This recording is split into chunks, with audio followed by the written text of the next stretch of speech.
ప్రపంచ జనాభా సంఖ్య చూచినప్పుడు అధిక శాతము క్రైస్తవులుగా కనబడుచున్నారు. If there are 6 crores people, 4 crores are Christians.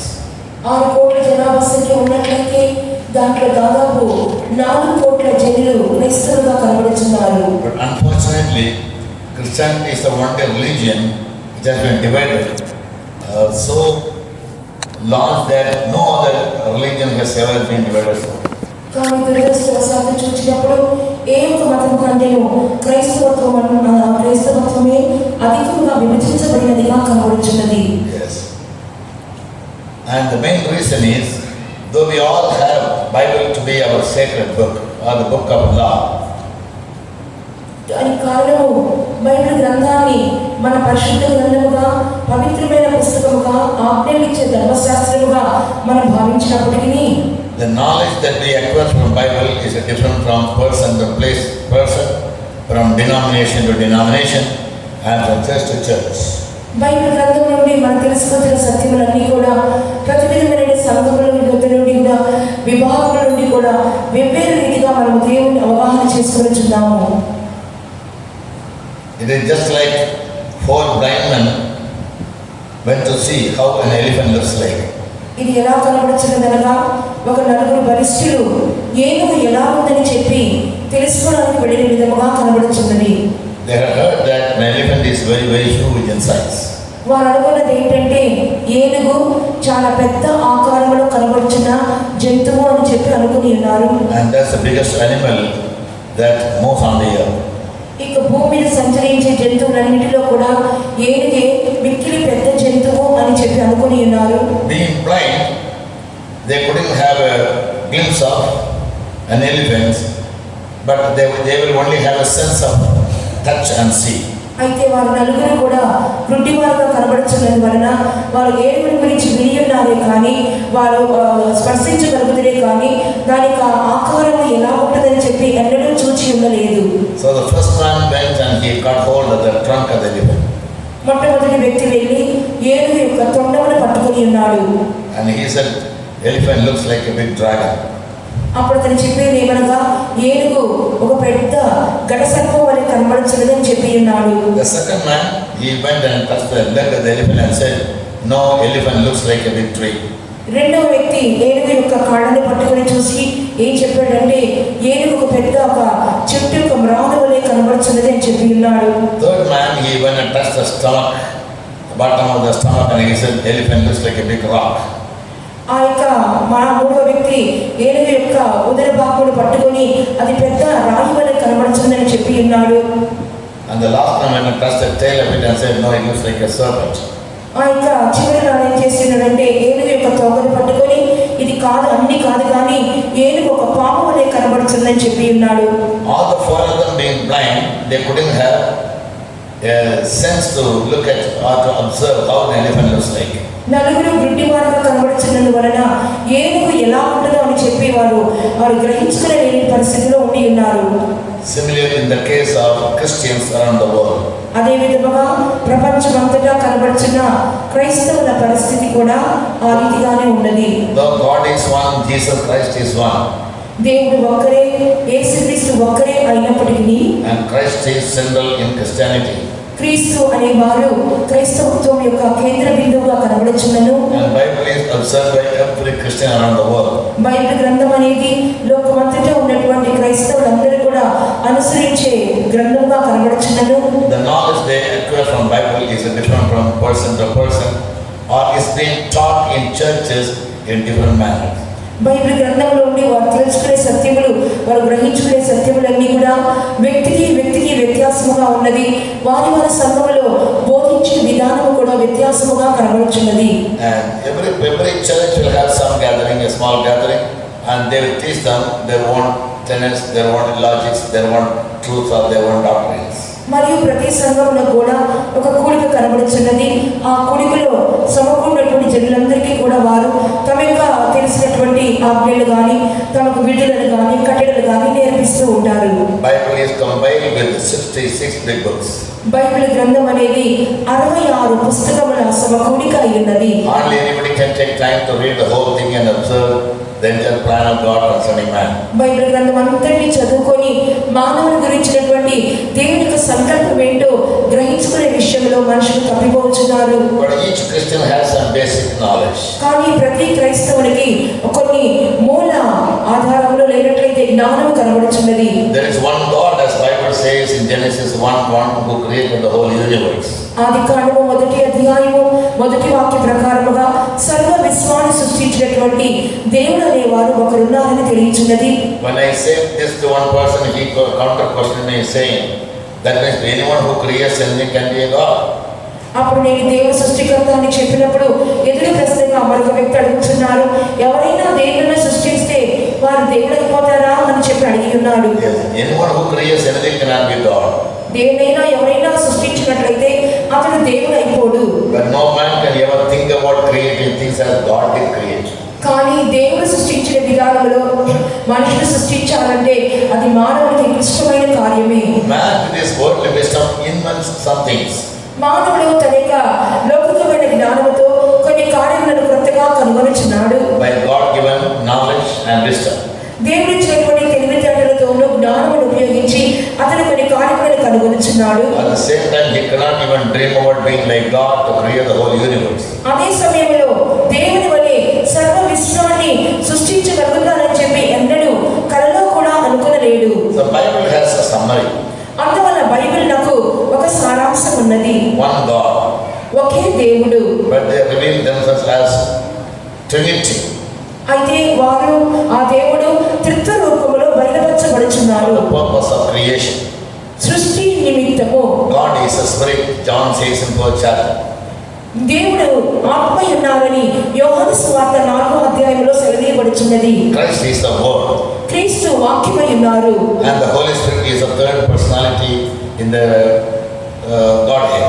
పరిశుద్ధాత్మ దేవుడే దేవత్వం యొక్క మూడవ వ్యక్తిత్వముగా కనబడుచున్నారు. In many churches, people generally believe, but they don't observe it, or they don't accept it, or practice it. అనేక సంఘముల్లో చూసినప్పుడు జనులు ఇది సామాన్యంగా ఒక రకంగా నమ్ముచున్నారే కానీ దానిని విశ్వాసం ఉంచడం లేదు, దాన్ని గ్రహించుకునట లేదు, దాని అభ్యాసం కూడా చేసుకునట లేదు. Some of us think that Christians believe in 3 gods. No, we don't believe in 3 gods. కొంతమంది చెప్పుచున్న విధంగా క్రైస్తవులు ముగ్గురు దేవుళ్ళని నమ్ముచున్నారని చెప్పుచున్నారు, కానీ కాదు, ముగ్గురు దేవుళ్ళని మనం నమ్ముటలేదు. God is only one. దేవుడు ఒకే దేవుడై ఉన్నారు. In the beginning, God created the heaven and the earth. Is how Bible begins. ఆది యందు దేవుడు ఆకాశమును భూమిని సృజించెను అనే వాక్యముతోనే బైబిల్ గ్రంథం ప్రారంభించబడుచున్నది. So the creator God is one. కాబట్టి సృష్టికర్త అయిన దేవుడు అనేవారు ఒక్కరే అయి ఉన్నారు. But for the purpose of creation, కానీ సృష్టించు నిమిత్తము they reveal themselves as 3 beings. వారు ముగ్గురు వ్యక్తిత్వములుగా తమను తాము బయలుపరచుకొని ఉన్నారు. For example, God created the whole universe by His word. ఉదాహరణగా చూసినప్పుడు సర్వ విశ్వాన్ని దేవుడు తన వాక్కుతో సృష్టించి ఉన్నారు. Word is the expressed thought of man. వాక్యం అని చెప్పుచున్నప్పుడు మానవుని యొక్క బయలుపరచబడిన తలంపే వాక్యం ఉన్నది. And Christ is that word. John chapter 1 verse 1 to 4 read, in the beginning was the word was with God, and the word was God. యోహాను సువార్త 1వ అధ్యాయము 1వ వాక్యం నుండి 4వ వాక్యం వరకు కూడా చూసినప్పుడు ఆది యందు వాక్యం ఉండెను, వాక్యము దేవుడై ఉండెను, వాక్యము దేవుని యొద్ద ఉండెనే చదువుతున్నాము. So Christ is, Bible reveals Christ as the word of God. కాబట్టి బైబిల్ గ్రంథము దేవుని యొక్క వాక్యముగా బయలుపరచుచున్నారు. In the creation, God created everything by His word. The word was Christ. సృష్టి ఎలా సృష్టించబడిందంటే ఆయన మాట చొప్పున, ఆయన వాక్కు చొప్పున దేవుడు సర్వాన్ని సృష్టించారు. ఆ మాటే, ఆ వాక్కే యేసుక్రీస్తు ఉన్నారు. Word has 2 aspects. ఈ యొక్క వాక్కునకు 2 భాగములు లేక అంశములు కలవు. Word conceived in the mind and word uttered by the mouth. వాక్యం అనేది మనసులో ఉద్భవించుచున్నది, వాక్యం అనేది నోటి ద్వారా ఉచ్చరించబడుచున్నది. Before I speak, the word which I speak is already in my mind. నేను మాట్లాడక ముందుగా నేను మాట్లాడబోయే మాట మొదటిగా నా మనసులో ఉద్భవించుచున్నది. So conceived word and uttered word. ఉద్భవించినటువంటి వాక్కు, ఉచ్చరించిన వాక్కు. So before the creation, Christ was in the mind of God the Father as His thought or His wisdom. కాబట్టి యేసుక్రీస్తు తండ్రి అయిన దేవుని యొక్క మనసులో ఆయన యొక్క తలంపుగా,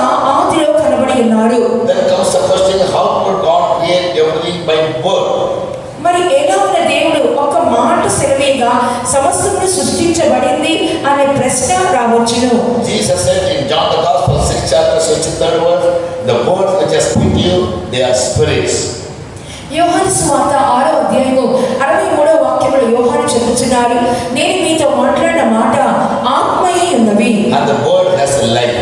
ఆ యొక్క మాటలకు జీవము కూడా ఉన్నది. And the word itself is wisdom.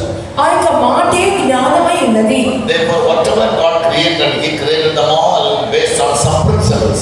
కాబట్టి దేవుడు సృష్టించినప్పుడు సర్వ సృష్టిని కూడా కొన్ని నియమాల అనుసారంగా సృష్టించున్నాడు. Yes, some people believe that there was a big bang and the whole creation came into being. That is quite wrong. కొంతమంది చెప్పుచున్న విధముగా ఒక బిగ్ బ్యాంగ్ థియరీ మూలముగా ఒక గొప్ప విస్ఫోటనం జరిగినదని, దాని మూలంగా సర్వ సృష్టి కలిగిందని నమ్ముచున్నారు. Somebody told Dr. Isaac Newton that about the Big Bang theory, and he replied them, if by the Big Bang the whole creation has come into being, how is it that the earth rotates in 24 hours a day and revolves around the sun in 365 days? ఈ విధంగా sir Newton Isaac గారితో ఒక విధంగా చెప్పి ఉన్నారు. ఆయన big bang theory గురించి మాట్లాడుతున్నప్పుడు ఈ విధంగా అది సరైనదైతే, ఈ విధంగా సృష్టి అంతా కూడా దాని మూలంగా సృష్టించబడిందైతే, మరి భూమి ఎలాగైనా దాని చుట్టూరు కూడా 24 గంటల సమయం తిరుగుతున్నది, మరియు 365 దినములు సూర్యుని చుట్టూ పరిభ్రమించుచున్నది అని చెప్పి అడిగి ఉన్నారు. Yes, and how is it possible? అది ఏ విధంగా సాధ్యమని కూడా అడిగి ఉన్నారు. God asked Job, when I laid the foundation of the earth, where were you? దేవుడు యోబుని ప్రశ్నించుచున్నారు, భూమికి పునాదులు వేసినప్పుడు నువ్వు ఎక్కడ ఉంటివి? So God created the earth with the foundation or with the principle. కాబట్టి దేవుడు ఈ భూమిని ఒక పునాదితో లేదా ఒక నియమంతో సృష్టించున్నారు. That is what we call as God's wisdom. అదే మనం పిలుచుచున్నాము దైవ జ్ఞానము అని. And everything that was created has power in it. అంత మాత్రమే కాకుండా సృష్టించబడిన ప్రతి దాంట్లో కూడా ఒక శక్తి కనబడుచున్నది. In Romans 1:20, Bible says that God reveals Himself through the created things. రోమీయులకు రాసిన పత్రిక 1వ అధ్యాయము 20వ వాక్యములో మనం చదువుచున్నాము, దేవుని యొక్క జ్ఞానం అనేది సృష్టించబడినటువంటి కార్యములను ధ్యానించడం మూలంగా తెలియచున్నది. When you look at the sun, how he emits the light and the heat. మనము సూర్యుని చూచినప్పుడు ఏలాగన వెలుతురును వేడిని ఇచ్చుచున్నదో, When you look at the solar system, సౌర కుటుంబాన్ని మనం చూచినప్పుడు how they all function without fail. అవన్నీ కూడా ఎలాగన తప్పిపోకుండా పనిచేయుచున్నవి. There must be a great intelligent being behind them whom we believe as God. వీటన్నిటికీ వెనక ఒక గొప్ప జ్ఞానవంతమైన శక్తి అనేది ఉన్నది. దానిని మనం దేవుడిగా నమ్ముచున్నాము. In 6 days' time, God created the whole universe. అవును, 6 దినముల కాల వ్యవధిలో దేవుడు సర్వ సృష్టిని సృష్టించున్నారు. And man was created as the last being on the 6th day. 6వ దినమందు చివరిగా ఆ దేవుడు మానవుని సృష్టించున్నారు. And about man, Genesis 1:26 says God created him in His own image and in His own likeness. మరియు దేవుడు మానవుని సృష్టించినప్పుడు ఆదికాండము 1వ అధ్యాయము 26వ వాక్య ప్రకారముగా దేవుని పోలికగా ఆయన స్వరూపములో సృష్టించున్నారు. None of the creation was ever created in the image and the likeness of God. ఏ యొక్క సృష్టి కూడా దేవుని పోలికగా దేవుని యొక్క స్వరూపములో ఇంతవరకు సృష్టించబడలేదు. What does the image and the likeness of God speak of? దేవుని యొక్క స్వరూపము, దేవుని యొక్క పోలిక అనగా అర్థమేమి? In Ephesians chapter 4:23 and 24. ఎఫెసీయులకు రాసిన పత్రిక 4వ అధ్యాయము 23, 24 వాక్యములు చూచినప్పుడు Saint Paul gives a definition. పరిశుద్ధుడైన పౌలు దాని గురించి నిర్వచనం చెప్పుచున్నాడు. For image and likeness as God's true holiness and righteousness. దేవుని యొక్క పోలిక, దేవుని యొక్క స్వరూపం అంటే అర్థం ఏంటంటే దేవుని యొక్క నిజమైనటువంటి నీతి, ఆయన యొక్క పరిశుద్ధత అయి ఉన్నది. So God made man as a holy being. కాబట్టి దేవుడు మానవుని ఒక పరిశుద్ధినిగానే సృష్టించి ఉన్నాడు. Also as a righteous being. మరియు అంత మాత్రం కాకుండా ఒక నీతిగల వ్యక్తిగా సృష్టించి ఉన్నారు. Righteousness means anything that is good and right in the sight of God. నీతి అని చెప్పుచున్నప్పుడు దేవుని దృష్టిలో ఏది సరైనదో, ఏది మంచిదో అదే ఉన్నది. But many things seem to be good and right in our own sight. అయితే అనేక కార్యములు మంచివి గాను, అనేక కార్యములు సరైనవి గాను మన దృష్టిలో మనకి కనబడుచున్నవి. That is our own righteousness. అది మన స్వంత నీతి అయి ఉన్నది. Because God created man with the freedom of choice. ఎందుకంటే దేవుడు మానవుని ఒక స్వంత చిత్తము గలవానిగా సృష్టించి ఉన్నారు. He has his own liberty to think anything like anything. ఏ కార్యమునైనా ఎలాగైనా తలంచుకుని ఒక స్వేచ్ఛను, స్వాతంత్రాన్ని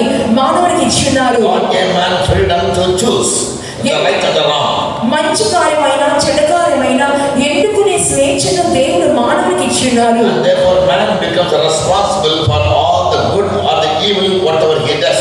అందువలనే మానవుడు తాను చేసినటువంటి ప్రతి మంచి కార్యముకైనను చెడు కార్యముకైనను తానే బాధ్యుడిగా కనబడుచున్నాడు. When God made man, he told him to have dominion over all of the created things. దేవుడు మానవుని సృష్టించినప్పుడు సృష్టింపబడిన ప్రతి కార్యము మీద ఒక ప్రభుత్వమును ఏలుబడిని ఇచ్చినాడు. And God made man, God created man having filled him with his glory.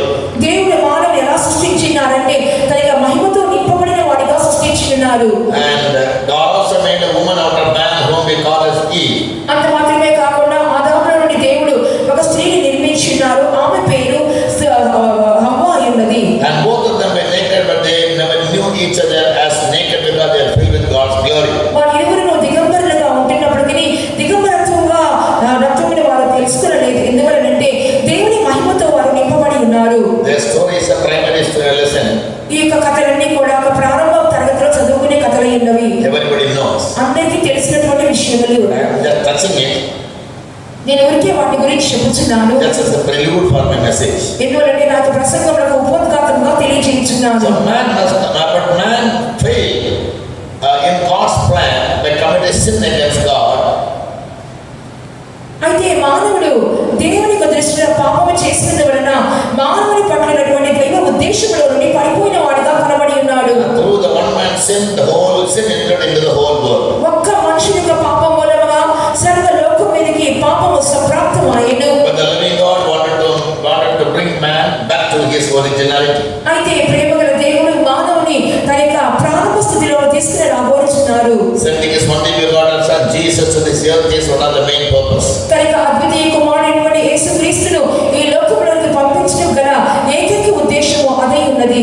Before Jesus came, Bible gives a record of 4,000 history of 4,000 years. యేసు ప్రభు వచ్చుటకు ముందుగానే Bible గ్రంథం అనేది 4000 సంవత్సరాల చరిత్రను మనకు చూపించుచున్నది. In Hebrews 10 verse 1 we read is along a shadow of the reality that is to come in the New Testament. హెబ్రీయుల రాసిన పత్రిక 10వ అధ్యాయము మొదటి వాక్యములో రాబోతున్న కార్యములకు ఈ పాత నిబంధన కాలంలోని కార్యములన్నీ కూడా ఆ నిజ స్వరూపములకు ఛాయారూపంగా కనబడుచున్నవి. The Old Testament law says without shedding of blood there is no remission of sin. పాత నిబంధనలో ఆజ్ఞ ఏం చెబుతున్నదంటే రక్తము చిందించబడకుండా ఒక పాపక్షమాపణ అనేది ఉండదు. In Hebrews 9 verse 27 we read that. ఆ వాక్యం గురించి హెబ్రీయుల రాసిన పత్రిక 9వ అధ్యాయము 27వ వాక్యములో చూస్తున్నాం. So man offered the goats and animals to sacrifice, and by their blood their sins were justified. పాత నిబంధనలో చెప్పబడిన కార్యం ఏమనగా గొర్రెల యొక్క మేకల యొక్క రక్తం మూలముగా మానవుని యొక్క పాపములు పరిహరించబడను తొలగించబడను చెప్పి చెప్పబడుచున్నది. In the Old Testament sins were not forgiven. పాత నిబంధన కాలములో పాపములు క్షమించబడలేదు. Sins were justified and covered. పాపములు నీతీకరించబడి కప్పబడి ఉన్నాయి అంతవరకే. Therefore the psalmist says, blessed is the man whose sins are covered. అందువల్ల కీర్తనకర్త చెప్పుచున్నాడు తన అతిక్రమములకు పరిహారము నొందిన వాడు ధన్యుడు అని రాయించున్నాడు. But in the New Testament, అయితే నూతన నిబంధనలో చూసినప్పుడు John the Baptist looking at Jesus said in John 1:29, behold the Lamb of God which takes away the sin of the whole world. యోహాను సువార్త 1వ అధ్యాయం 29వ వాక్యములో బాప్తిసమిచ్చి యోహాను యేసు ప్రభువుని చూచి ఇదిగో లోక పాపమును మోసుకొని పోవు దేవుని గొర్రెపిల్ల అని సంబోధించుచున్నాడు. Jesus came into the world as a lamb. యేసు ప్రభువు ఈ లోకములోనికి ఒక గొర్రెపిల్ల వలె వచ్చినారు. Symbolically. అది సాదృశ్యముగా And who will die? ఎవరు చనిపోతారో And by his blood man will not be justified, man will be forgiven of all his sins. ఆ యొక్క రక్తం మూలంగా మనిషి క్షమాపణ దొరకదు గాని ఆయన పాపముల విషయమై నీతీకరించబడి ఆ పాపములన్నీ కప్పివేయబడుచున్నవి. 1 John chapter 1 7-9 reads. మొదటి యోహాను పత్రిక 1వ అధ్యాయము 7 నుండి 9వ వాక్యము వరకు చూసినప్పుడు When anyone comes to Jesus and believe him, ఎవరైనా యేసు యొద్దకు వచ్చి ఆయనను విశ్వసించినప్పుడు that he offered his life as a sacrifice for the sin of the whole world. సర్వ మానవాళి కొరకు ఆయన బలియాగంగా అర్పించబడి ఉన్నారని చెప్పి ఎందరైతే విశ్వసించుచున్నారో And when he confesses his sin to Jesus, యేసు ప్రభువులకు ఎవరైతే తమ పాపములను ఒప్పుకొనిచున్నారో his sins will be forgiven వారి యొక్క పాపములు క్షమించబడుచున్నవి. and they will be washed away. మరియు ఆ పాపములు కడిగి చెప్పబడుచున్నవి. and he will be made a new creation. ఆ యొక్క వ్యక్తి అప్పుడు నూతన సృష్టిగా మార్చబడుచున్నాడు. The Bible says, when man be in Christ, he is a new creation. అందువల్లే మనకు బైబిల్ చెప్పుచున్నది, ఎవడైనా క్రీస్తు నందు ఉన్న యెడల వాడు నూతన సృష్టి అయి ఉన్నాడు. All things are passed away, all things have become new. పాతవి గతించెను, ఇదిగో సమస్తములు నూతనమైన వాయును. That is called new birth. అదే క్రొత్త జన్మ. Jesus told a teacher of a religion called Nicodemus that you must be born again. మత నాయకుడైనటువంటి నికోదేముతో యేసు ప్రభు చెప్పి ఉన్నారు, నువ్వు క్రొత్తగా జన్మించవలెను అని చెప్పి ఉన్నారు. In John the Gospel, chapter 3, verse 3. యోహాను సువార్త 3వ అధ్యాయము 3వ వాక్యములో అలా చూస్తున్నాము. Verily, verily, I say to you, except a man be not born again, he cannot see the kingdom of heaven.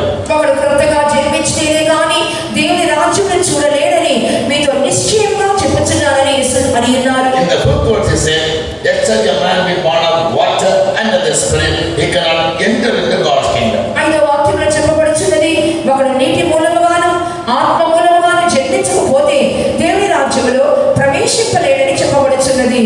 And when Jesus came, he started preaching about repentance because the kingdom of God was at hand.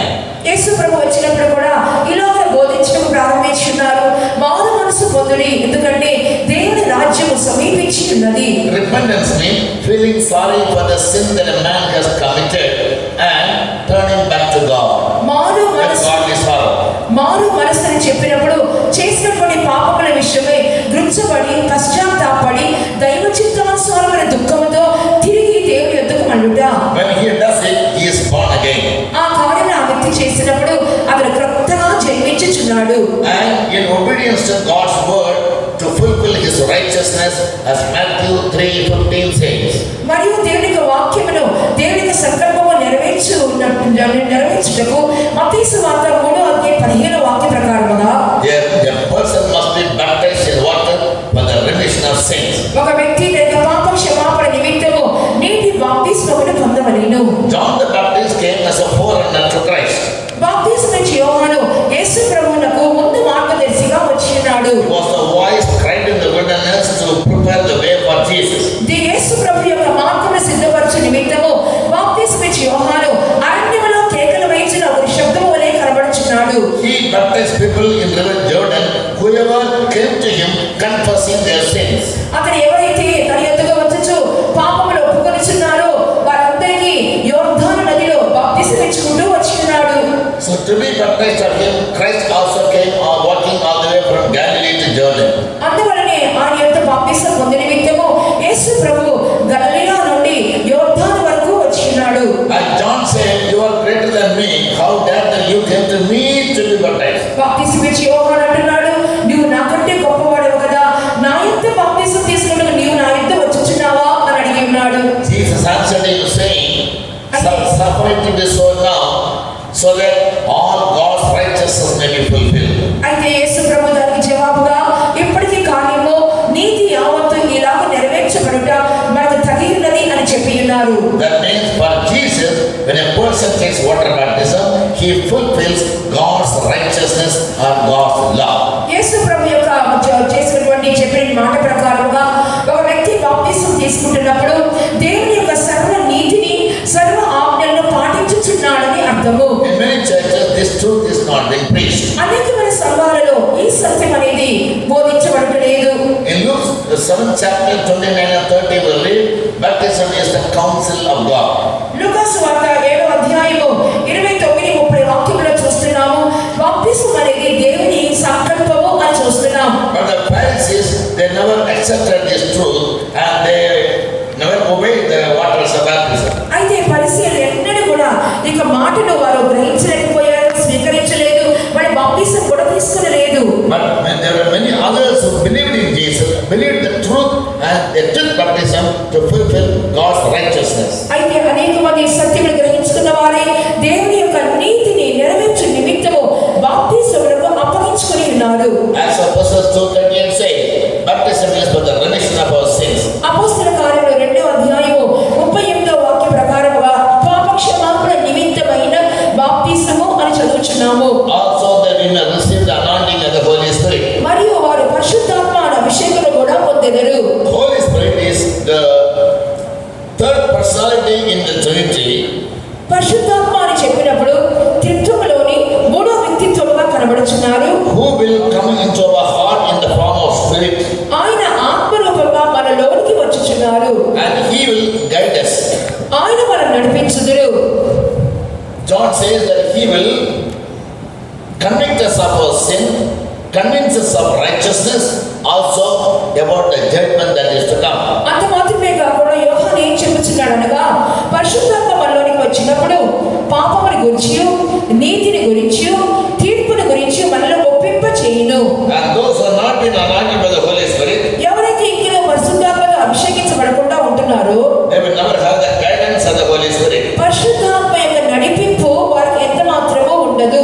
Jesus said in John 16:13, యోహాను సువార్త 16వ అధ్యాయము 13వ వాక్యంలో యేసయ్య ఇలా చెప్పుచున్నాడు. first of all, the 8th verse, మొదటిగా 8వ వాక్యం చూసినప్పుడు when he is come, or when the Holy Spirit comes into a person, పరిశుద్ధాత్మ ఆయన వచ్చినప్పుడు అనగా పరిశుద్ధాత్మ ఒక వ్యక్తిలోనికి వచ్చుచున్నప్పుడు he will reprove the world of sin, ఆ వారిని లోకములో పాపము గురించి ఒప్పింప చేయును. and also about righteousness, whatever is right in the sight of God. మరియు నీతిని గురించి ఒప్పింప చేయును అనగా దేవుని దృష్టిలో ఏది నీతి అయిన కార్యమో దాని గురించి చెప్పును. And in case a person fails to fulfill God's righteousness, he will have to face God's punishment or God's judgment. ఒకవేళ దేవుని నీతిని కానీ నెరవేర్చకుండా ఒక వ్యక్తి తప్పిపోయినప్పుడు దేవుని యొక్క న్యాయ తీర్పు లేకపోతే శిక్షను ఎదుర్కొనవలసి వచ్చును.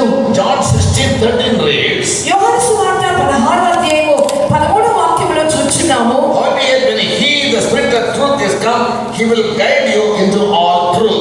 అయితే ఆయన అనగా సత్యస్వరూపమైన ఆత్మ వచ్చినప్పుడు మిమ్మల్ని సర్వ సత్యములోనికి నడిపించును. So for Christians to live by all the truth whatever God has revealed, basically they must be anointed by the baptism of the Holy Spirit. దేవుడు బోధించినటువంటి సమస్త సత్యములు అర్థం చేసుకోవాలంటే ప్రాధాన్యమైనది ఏమనగా పరిశుద్ధాత్మ అభిషేకాన్ని ఒక వ్యక్తి పొందుకొనవలెను.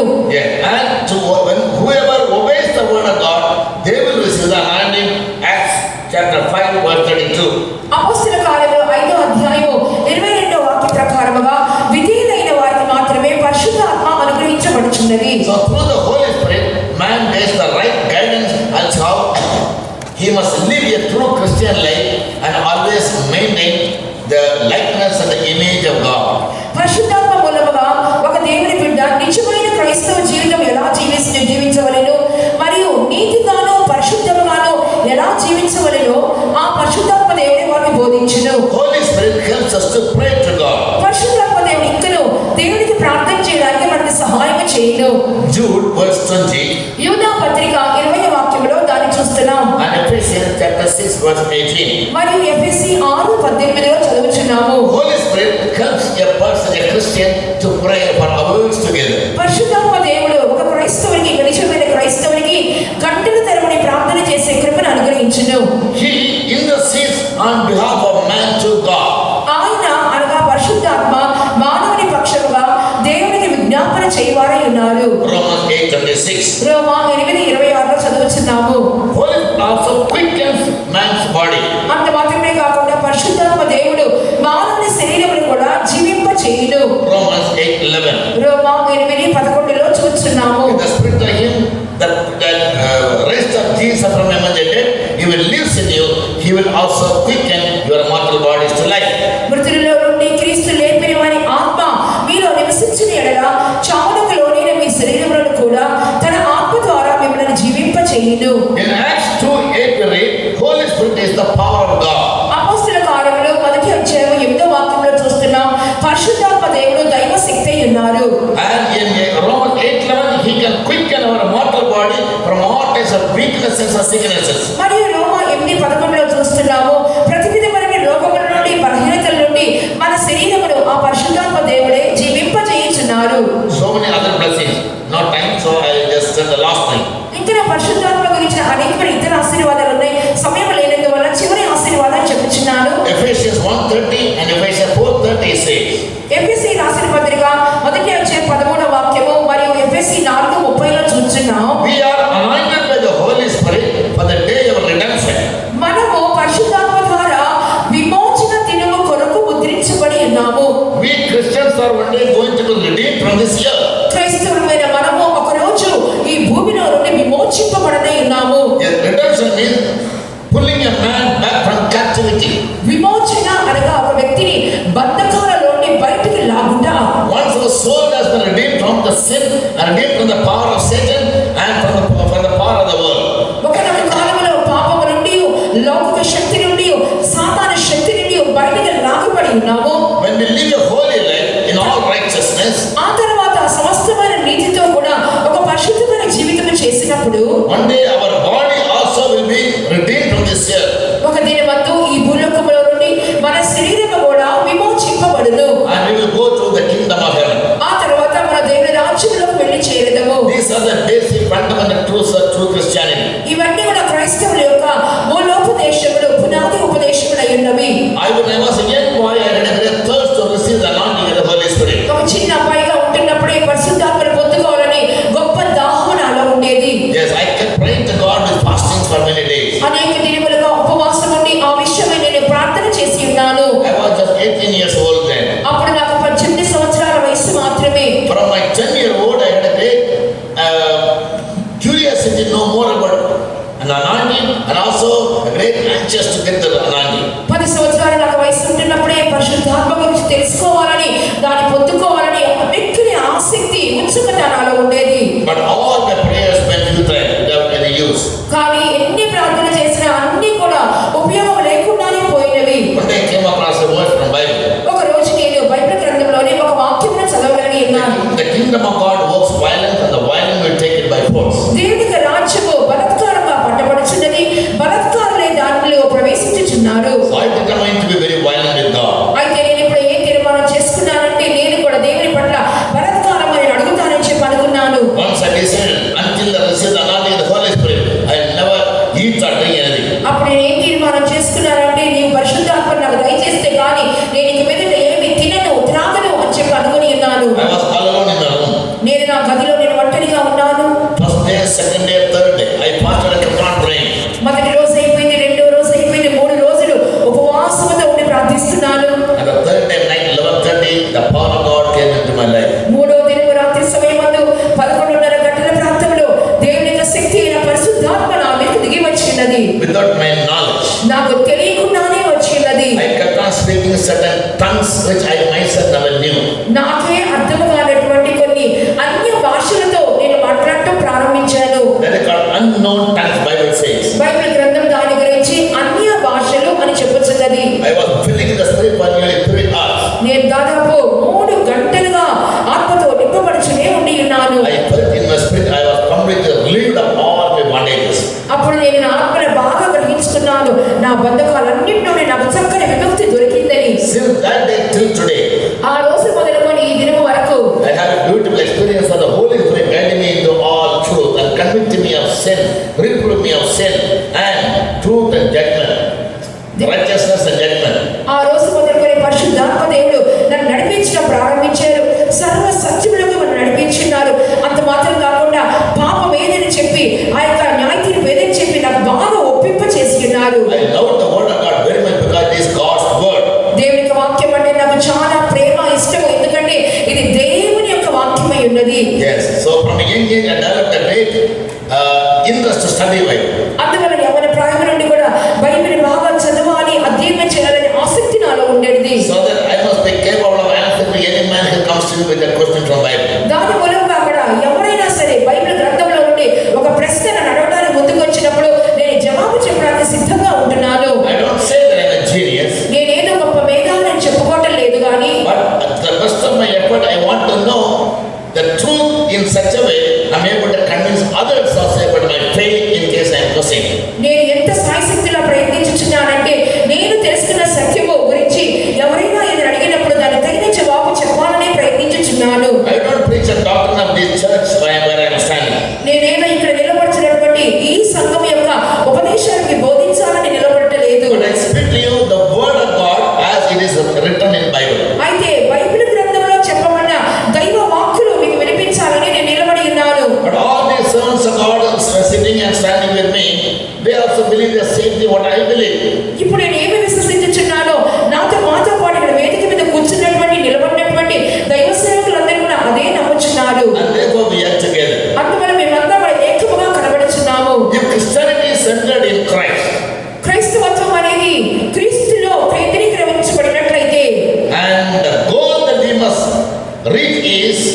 the second coming of Jesus. మనం చేరవలసిన మన లక్ష్యము, మన గమ్యము ఏంటంటే ప్రభు యొక్క రెండవ రాకడ. Jesus came to this earth not only as a savior of human being, యేసు ప్రభువు మానవులందరికీ ఒక రక్షకుడిగా మాత్రమే ఆయన రాలేదు. but he started preaching, repent, for the kingdom of God is at hand. అయితే ఆయన ఏం చెప్పడం బోధించక మొదలు పెట్టారంటే మారు మనసు పొందండి, దేవుని రాజ్యము సమీపించి ఉన్నది. And all those who believe, they made themselves eligible for the kingdom. ఎవరైతే విశ్వసించున్నారో వారందరూ దేవుని రాజ్యములకు తమ తాము యోగ్యులుగా చేసుకుని ఉన్నారు. So we are called to be citizens in the kingdom of God. కాబట్టి దేవుని రాజ్యం యొక్క పౌరులుగా ఉండడానికే మనం పిలువబడి ఉన్నాము. The kingdom of God has three aspects. దేవుని రాజ్యానికి మూడు అంశములు ఉన్నవి. One is spiritual kingdom, ఒకటి ఆత్మీయమైన రాజ్యము, one is natural kingdom, ఒకటి ప్రకృతి సిద్ధమైన రాజ్యము, and the third is eternal kingdom. మూడవదిగా నిత్య రాజ్యము. Now by allowing the Holy Spirit to come into our life, ఇప్పుడు ఎప్పుడైతే పరిశుద్ధాత్మ దేవుడు మన జీవితంలోకి రావడానికి అనుమతించబడ్డాడో we have entered into the kingdom of heaven in spirit form. మనం ఆత్మరూపములో దేవుని రాజ్యములో ప్రవేశించే అనుభవాన్ని పొందుకొని ఉన్నాం. And very soon Jesus will come అతి త్వరలో యేసయ్య వచ్చినప్పుడు to establish his literal kingdom on this very earth. ఆయన యొక్క అక్షరానుసారమైన రాజ్యాన్ని ఈ భూలోకంలోనే స్థాపించడానికి ఆయన రాబోతున్నారు. The kingdom is called the millennial kingdom. ఆ యొక్క రాజ్యానికి పేరు 1000 ఏండ్ల పరిపాలన. In the book of Revelation, the last book of Bible, chapter 20, verse 4. Bible గ్రంథంలోని చివరి పుస్తకమైన ప్రకటన గ్రంథము 20వ అధ్యాయము 4వ వాక్యములో మనం చదువుతున్నాం. In Christian clear man is written that Jesus will come with his saints and reign on this earth for 1000 literal years. ఎంతో తెల్లగా రాయబడి ఉన్నది. యేసు ప్రభు తానే సాక్షాత్ ఈ భూలోకంలోకి వచ్చి తన పరిశుద్ధులతో కలిసి 1000 సంవత్సరములు రాజ్యం ఏలబోచున్నారు. In Matthew 19 chapter, we find that one day Simon Peter came to Jesus and said, Lord, we left everything and followed you. What shall be given to us? మత్తయి సువార్త 19వ అధ్యాయంలో ఒకసారి పేతురు వచ్చి యేసయ్యను అడిగి ఉన్నారు, ప్రభువా, మేము నీ కొరకు నీ సమస్తము వదులుకున్నాము కదా, మాకు నిత్యములో ఏమి దొరుకుతుంది చెప్పమని అడిగి ఉన్నారు. Jesus gave him a very beautiful answer. యేసు ప్రభు ఒక చక్కని సమాధానాన్ని చెప్పారు. He told him, for my name's sake and my kingdom's sake, నా నామము నిమిత్తమును నా రాజ్యము నిమిత్తమును if anyone has forsaken anything, ఎవరైనా దేనినైనా త్యాగం చేసి వదిలిపెట్టినట్లయితే, like his father or his mother, అనగా తండ్రినైనను తల్లినైనను or his wife or children, తన భార్యనైనను పిల్లలనైనను of lands, ఒక భూములనైనను for my name's sake, నా నామము నిమిత్తము త్యజించిన ఎడల shall receive 100-fold, ప్రతి వాడును 100 రెట్లు పొందుకుంటాడు. and shall inherit everlasting life. అంత మాత్రము కాదు, నిత్య జీవాన్ని స్వతంత్రించుకొనును. And chapter 19, verse 28 and 29. మత్తయి సువార్త 19వ అధ్యాయము 28, 29 వాక్యాల్లో చూస్తున్నాం. In the 28th verse he said, 28వ వాక్యంలో చెప్పుచున్నాడు, Verily, verily I say unto you, ఇదిగో నేను నిశ్చయంగా చెప్పుచున్నాను, you which have followed me నన్ను వెంబడించినటువంటి మీరందరూ in this generation, ఈ యొక్క రాబో కాలములో when the Son of Man has come to sit in the throne of his glory, మనిషి కుమారుడు తన మహిమగల సింహాసనం మీద ఆసనుడై ఉండకు వచ్చినప్పుడు, you also will sit up on 12th throne, judging the 12 tribes of Israel. మీరు కూడా 12 సింహాసనాల మీద ఆసీనులై ఇశ్రాయేలు 12 గోత్రముల వారికి తీర్పు తీర్చుదురు. And this is the reward that Jesus is going to give to all his servants who serve him. ఆయన సేవ చేసే సేవకులందరికీ దేవుడిచ్చే ప్రతిఫల బహుమానం ఇదే ఉన్నది. True apostolic ministry means a servant of God forsaking everything for the kingdom, for the sake of the kingdom of God and for the sake of Jesus. నిజమైనటువంటి అపోస్తల సేవలుగా దేవుని రాజ్యం నిమిత్తమును యేసు నిమిత్తము సర్వము కూడా త్యజించుకున్నదై ఉన్నది. But there are many other types of servants too. ఇక్కడ అనేక ఇతర రకములైన సేవకులు కూడా కనబడుచున్నారు. Everybody is doing a very good ministry. అనేకులు అనేక మంచి సేవలే చేయుచున్నారు. In Psalm 68, the psalmist says, 68వ కీర్తనలో కీర్తనకర్త చెబుతున్నాడు, God gave the word దేవుడు వాక్యం ఇచ్చున్నాడు, and many are those who publish it. దాన్ని ప్రకటించువారు అనేక మంది ఉన్నారని చెప్పి ఆంగ్ల బైబిల్లో చదువుతున్నాము. So every person receives God's word in different forms. దేవుని యొక్క వాక్యం అనేక రీతిలుగా వారు ప్రకటించుచున్నారు. Psalm 68 verse 11. 68వ కీర్తన 11వ వాక్యము, The Lord gave the word.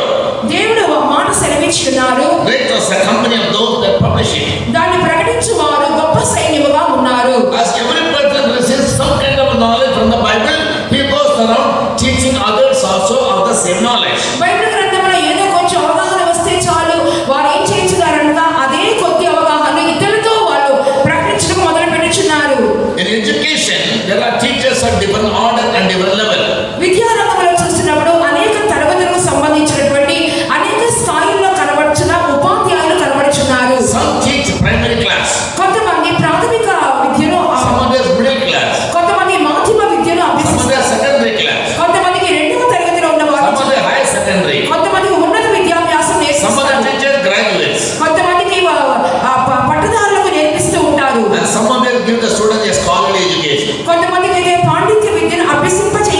The knowledge of a student grows from degree to degree or from one level to another level. కాబట్టి ఇక విద్యార్థి యొక్క జ్ఞానం అనేది ఒక స్థాయి నుండి మరొక స్థాయికి మెట్టుమెట్టుగా ఎదుగుచున్నది. Believing in Christ, క్రీస్తునందు విశ్వాసం ఉంచి praying to Christ, క్రీస్తునకు ప్రార్థించుచు, yes, and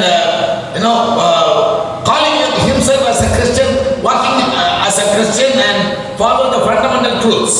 క్రైస్తవునిగా నమ్ముచు, క్రైస్తవునిగా నడుచుకొనుచు, క్రైస్తవ నియమములను పాటించుచు, they are also Christians. వాళ్ళు కూడా వారిగా కనబడుచున్నారు. But there are somebody else ఇంకా ఇతరులు కూడా కనబడుచున్నారు. who goes so deep into the knowledge. వారు లోతుగా సత్యములోకి వెళ్ళుచున్నారు. That is scholarly education. అదే పాండిత్య విద్యాభ్యాసము. So the more the deeper we study the word, ఎంత లోతుగా వాక్యం చదువుదుమో, the deeper God gives us the truth. అంత లోతుగా దేవుడు తన సత్యమును మనకు అనుగ్రహించుచున్నారు. So one must have the grace to receive the teaching of higher order also.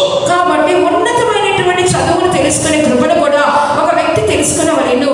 Dr. Manmohan Singh was a double PhD man in economics. Doctor Manmohan Singh గారు చూసినప్పుడు ఆయన economics లో డబుల్ PhD చేసిన వారిగా కనబడి ఉన్నారు. He took a degree from a foreign land. ఆయన విదేశముల నుండి తన యొక్క డిగ్రీ పట్టాన్ని పొందుకొని ఉన్నారు.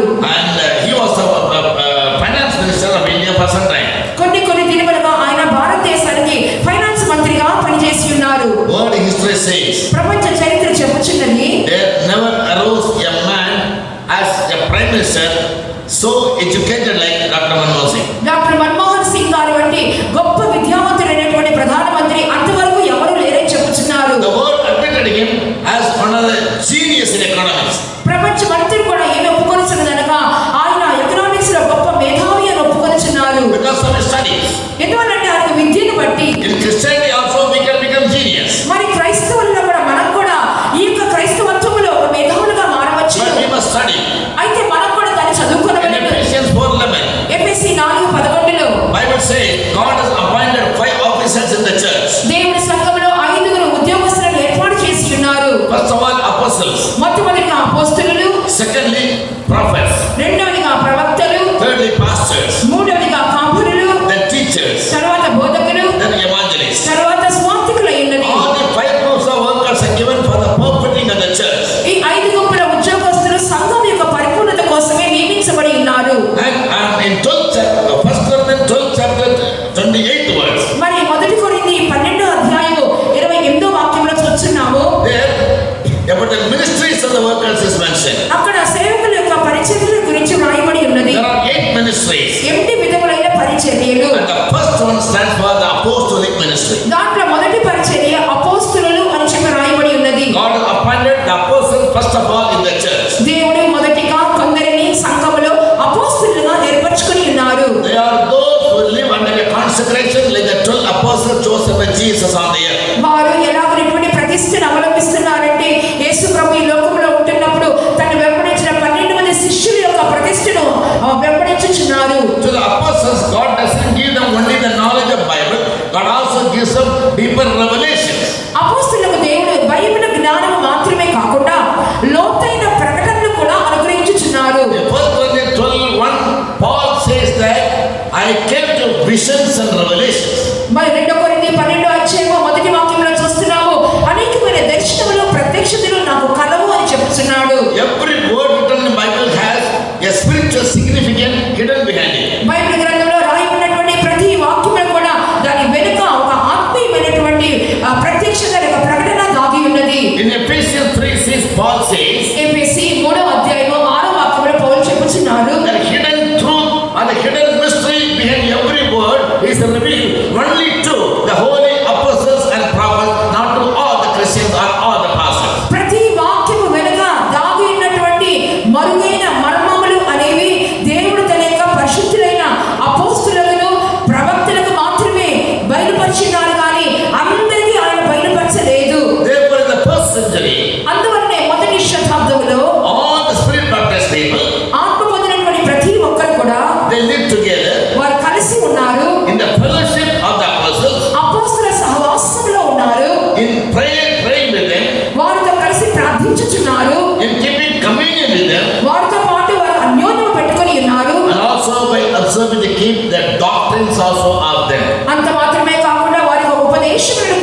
2-3 verses. మత్తయి సువార్త 28వ అధ్యాయంలోని చివరి 2 వాక్యాలు చూసినప్పుడు They have read about the great commission of Jesus. యేసు ప్రభు అప్పగించిన గొప్ప పనిని గురించి చూస్తున్నాం. To the 12 apostles he is saying, 12 మంది శిష్యులతో యేసు ఏం చెప్పారంటే, go into all the world ఇదిగో సర్వలోకమునకు వెళ్ళుడి and teach every man whatever I have taught you. నేను మీకు ఏ ఏ కార్యములు బోధించానో వాటన్నిటిని అందరితో చెప్పండి. Make them disciples వారిని నాకు శిష్యులుగా చేయండి. and మరియు baptize them in the name of the Father, Son and Holy Ghost. తండ్రి కుమార పరిశుద్ధాత్మ నామములోనికి వారికి బాప్తిస్మం ఇవ్వండి. This great commission was given only to the 12 apostles, not to other workers who followed Jesus voluntarily.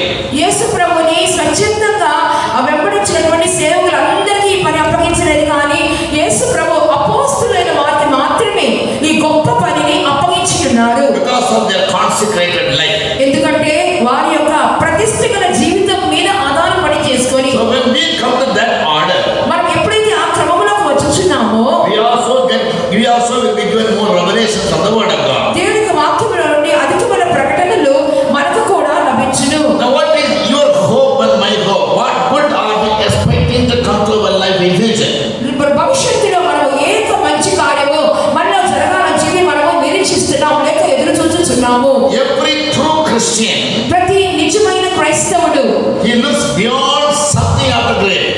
ఆ యొక్క సమాధి తర్వాత ఉండే కార్యముల గురించి ఆలోచిస్తూ ఉంటాడు. Yes, when a Christian dies, ఒక క్రైస్తవుడు మరణించినప్పుడు with all Christian chantings and songs and reading Bible and he is being buried. క్రైస్తవ పాటలతోనూ వాక్యములతోనూ రకరకాల బోధనలతోనూ అతడు సమాధి చేయబడుచున్నాడు. And we all believe that once we are dead and buried, one day we all will come out of the grave. మనం అందరూ నమ్మేది ఏంటంటే, ఒకసారి చనిపోయి సమాధి చేయబడిన తర్వాత తప్పకుండా మన సమాధి నుండి పైకి లెగుస్తాము అని నమ్ముచున్నాం కదా. As Jesus rose again on the 3rd day యేసు ప్రభు ఎలాగైనా 3వ రోజు తిరిగి లేచి ఉన్నారు, and ascended up to heaven on the 40th day. 41వ దినమందు ఆయన పరలోకమునకు ఆరోహణుడై ఉన్నాడు. Now sitting at the right hand of the Father, he is making intercession on our behalf to him. ఇప్పుడు తండ్రి సమక్షములో మన పక్షముగా ఆయన కుడి పార్శ్వమున ఆసీనుడై ఉండి విజ్ఞాపన చేయుచున్నాడు. In Revelation 3:21 he says, ప్రకటన 3వ అధ్యాయం 21వ వాక్యములో ఆయన చెప్పుచున్నారు, as I overcame the world, overcame sin and the devil and all the curses and all the bondages in the world, and sat down with my Father in his throne. నేను ఏ రీతిగా లోకమును పాపమును సాతాను బద్ధకములను శాపములను జయించి నా తండ్రి సింహాసనమందు ఆసీనుడై ఉన్నానో, He that overcometh will make to sit with me in my throne where I am. జయించు వారిని నాతో కూడా నా సింహాసనమందు కూర్చుండనిచ్చెదను. So he gave emphasis about living an overcoming life. అందువలన అక్కడ ఏ కార్యం ఒక్క నుంచి చెబుతున్నారంటే ఒక జీవితం చేయాలని ఆయన బోధిస్తున్నారు. Receiving salvation alone is not enough, రక్షణ మాత్రం పొందుకుంటే సరిపోదండి. but we need to fight through our lifetime మనకి జీవిత దినాలంతా కూడా మనం పోరాడవలసింది ఏంటంటే, against every evil, every sin, every unrighteousness, every wicked thing. ప్రతి విధమైనటువంటి పాపములకు విరుద్ధంగా, దుష్టత్వానికి విరుద్ధంగా, కీడైన కార్యములకు సైతానికి విరుద్ధంగా మనం పోరాడాలి. By striving hard in prayers, ప్రార్థనలో అధికంగా పోరాడుచు ఉండవాలి. reading and meditating the Bible also. దేవుని యొక్క వాక్యమును ధ్యానించుచు పోరాడవలెను. I need to overcome. నేను జయించాలి. I must have repented. నాకు మరి మారుమనసు I కలగాలి. must have been baptized. నేను బాప్తిసం తీసుకొని Even ఉన్నాను. I am anointed by the Holy Ghost. పరిశుద్ధాత్మతో అభిషేకించబడి ఉన్నాను. Still I can have some unsanctified natures in my life. ఇంకా నా జీవితంలో కొన్ని లేనటువంటి పరిశుద్ధపరచబడని స్వభావాలు ఉంటున్నాయి. Yes, so life has got to be sanctified periodically, almost every moment. కాబట్టి జీవితం అనేది ఆయా సమయంలో మనం తరచు శుద్ధీకరించుకోవడం అవసరమై ఉన్నది. Because only those who live a clean life, a pure life can go to God's kingdom and see God. ఎందువల్లంటే పవిత్రమైన జీవితం, నిర్మలమైన జీవితం చెయ్యువారే దేవుని రాజ్యములకు వెళ్ళి ఆయన చూచెదరు. In the beatitude, Jesus said in Matthew chapter 5 verse 8, మత్తయి సువార్త 5వ అధ్యాయము 8వ వాక్యములో కొండ మీద ప్రసంగంలో యేసు ఇలా చెప్పి ఉన్నారు, blessed are the pure in heart, they alone can see God. హృదయ శుద్ధి గలవారు ధన్యులు, వారు మాత్రమే దేవుని చూచెదరు. So salvation alone is not enough. కాబట్టి రక్షణ మాత్రమే సరిపోదు. Being a member in a good church alone is not enough. ఒక మంచి సంఘములో సభ్యుడిగా ఉండడం మాత్రమే సరిపోదు. But you have to listen to the doctrines of the apostles. అయితే అపోస్తలుల ఉపదేశములను కూడా మనము వినవలెను. For which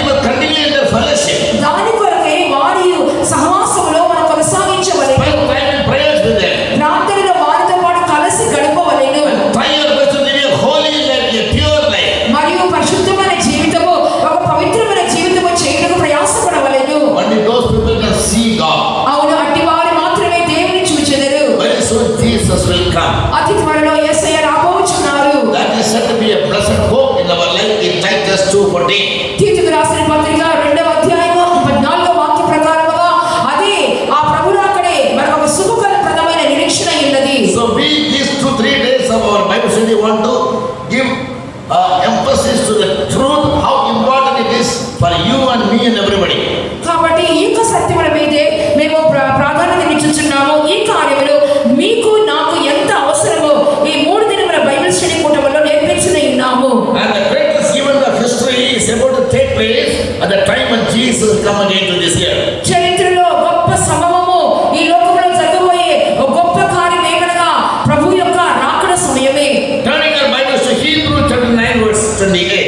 హెబ్రీయులకు రాసిన పత్రిక 9వ అధ్యాయము 28వ వాక్యములకు మన బైబిల్ గ్రంథాన్ని మనం తిప్పుకున్నప్పుడు There all the rights about the second coming of Jesus. అక్కడ ఇక పత్రికదారుడు యేసు ప్రభు యొక్క రెండవ రాకడ గురించి వ్రాయిచున్నారు. Christ once came into this world క్రీస్తు ఒకసారి ఈ లోకానికి వచ్చి ఉన్నారు to save man from sin. పాపము నుండి మానవుని రక్షించడానికి. He will come again. He will come the second time మరి యేసయ్య మరి రెండోసారి కూడా రాబోచున్నారు. for those who live a sinless life to take them to heaven. ఎవరైతే పాపము లేకుండా జీవిస్తున్నారో వాళ్ళని పరలోకానికి తీసుకుని వెళ్ళడానికి రాబోచున్నారు. Very clearly in the English Bible, it is written that he will come the second time. మరి స్పష్టంగా ఆంగ్ల బైబిల్లో రాయబడి ఉంది ఆయన రెండవసారి ప్రత్యక్షమగును. Yes. And in John 14:1, యోహాను సువార్త 14:1లో చూచున్నాము. after resurrection, before his ascension to heaven, ఆయన పునరుత్థానమైన తర్వాత పరలోకానికి ఆరోహణ అవుటకు ముందుగా Jesus called the disciples to him, యేసు ప్రభు తన శిష్యులను తన ఎదుగు పిలుచుకున్నారు. and he held out great hopes for them because they were very much sorrowful when they heard that Jesus is going to heaven. యేసు ప్రభు పరలోకానికి ఆకాశంలోకి వెళ్ళిపోతున్నారని చెప్పి విన్నప్పుడు వాళ్ళు ఎంతో దుఃఖపడినారు. కాబట్టి వాళ్ళ ధైర్యపరచు వాక్కులను యేసయ్య చెప్పి ఉన్నారు. To them he said, let not your heart be troubled. అటువంటి వారితో యేసయ్య చెప్పిన మాట ఏంటంటే మీ హృదయములను కలవరపడనీయకుడి. It is expedient for me to go. ఇది నాకు వెళ్ళిపోట అత్యవసరమై ఉన్నది. When I go, I will prepare a place for you. అయితే నేను వెళ్ళిన తర్వాత మీకు ఒక స్థలము సిద్ధపరిచెదను. In my Father's kingdom are many mansions. నా తండ్రి ఇంట చాలా చాలా అనేక నివాసములు కలవు. The kingdom of God is not one place. దేవుని రాజ్యం అంటే అంతా కలిపి ఒకటే స్థలము కాదు. There are many regions in that one place called kingdom of heaven. ఒకే రాజ్యం అనేటువంటి దేవుని రాజ్యములో అనగా పరలోక రాజ్యములో చాలా చాలా ఇతర స్థలములు కనబడుచున్నవి. God will teach you in the course of the studies. దేవునికి చిత్తమైతే ఇక స్టడీ యొక్క కొనసాగింపులో నేను అన్ని చెప్పేదను. So here Jesus calls it all as God's mansions. ఇక్కడ అనేక నివాస స్థలములని దేవుని వాక్యంలో చూస్తున్నాం. But I will go to prepare a particular place for you. అయితే ఇప్పుడు నేను వెళ్ళి మీ కొరకు ఒక ప్రత్యేకమైన స్థలమును సిద్ధపరచెదను. When the place is prepared, ఆ స్థలము సిద్ధపరిచిన తరువాత I will come again నేను మరలా వచ్చెదను. and I will receive you unto myself. మిమ్మల్ని నా యుద్ధ ఉండటకు చేర్చుకొందును. What is the place that you have gone to prepare? ఆయన వెళ్ళి సిద్ధపరచడానికి వెళ్ళిన ఆ స్థలము పేరేంటి? The psalmist prophesies ఆయన కీర్తనకర్త ప్రవచిస్తున్నాడు. in Psalm 102 verse 16. 102వ కీర్తన 16వ వాక్యంలో చూస్తున్నాం. When the Lord shall build up Zion, యెహోవా సీయోను కట్టినప్పుడు he shall appear in his glory. ఆయన కట్టిన తర్వాత మహిమలో ప్రత్యక్షమగుదురు. And Zion is a place where God decided to be his dwelling place. సీయోను అని చెప్పినప్పుడు దేవుడు నివాస స్థలముగా అనగా ఆయన నివాసము చేయటకు కోరుకొనదగిన స్థలముగా కనబడుచున్నది. Psalm 132 verse 13 says, 132వ కీర్తన 13వ వాక్యంలో చూస్తున్నాము. God having quoted us saying, దేవుడు తన వాక్యం ఈ విధంగా చెప్పుచున్నారు.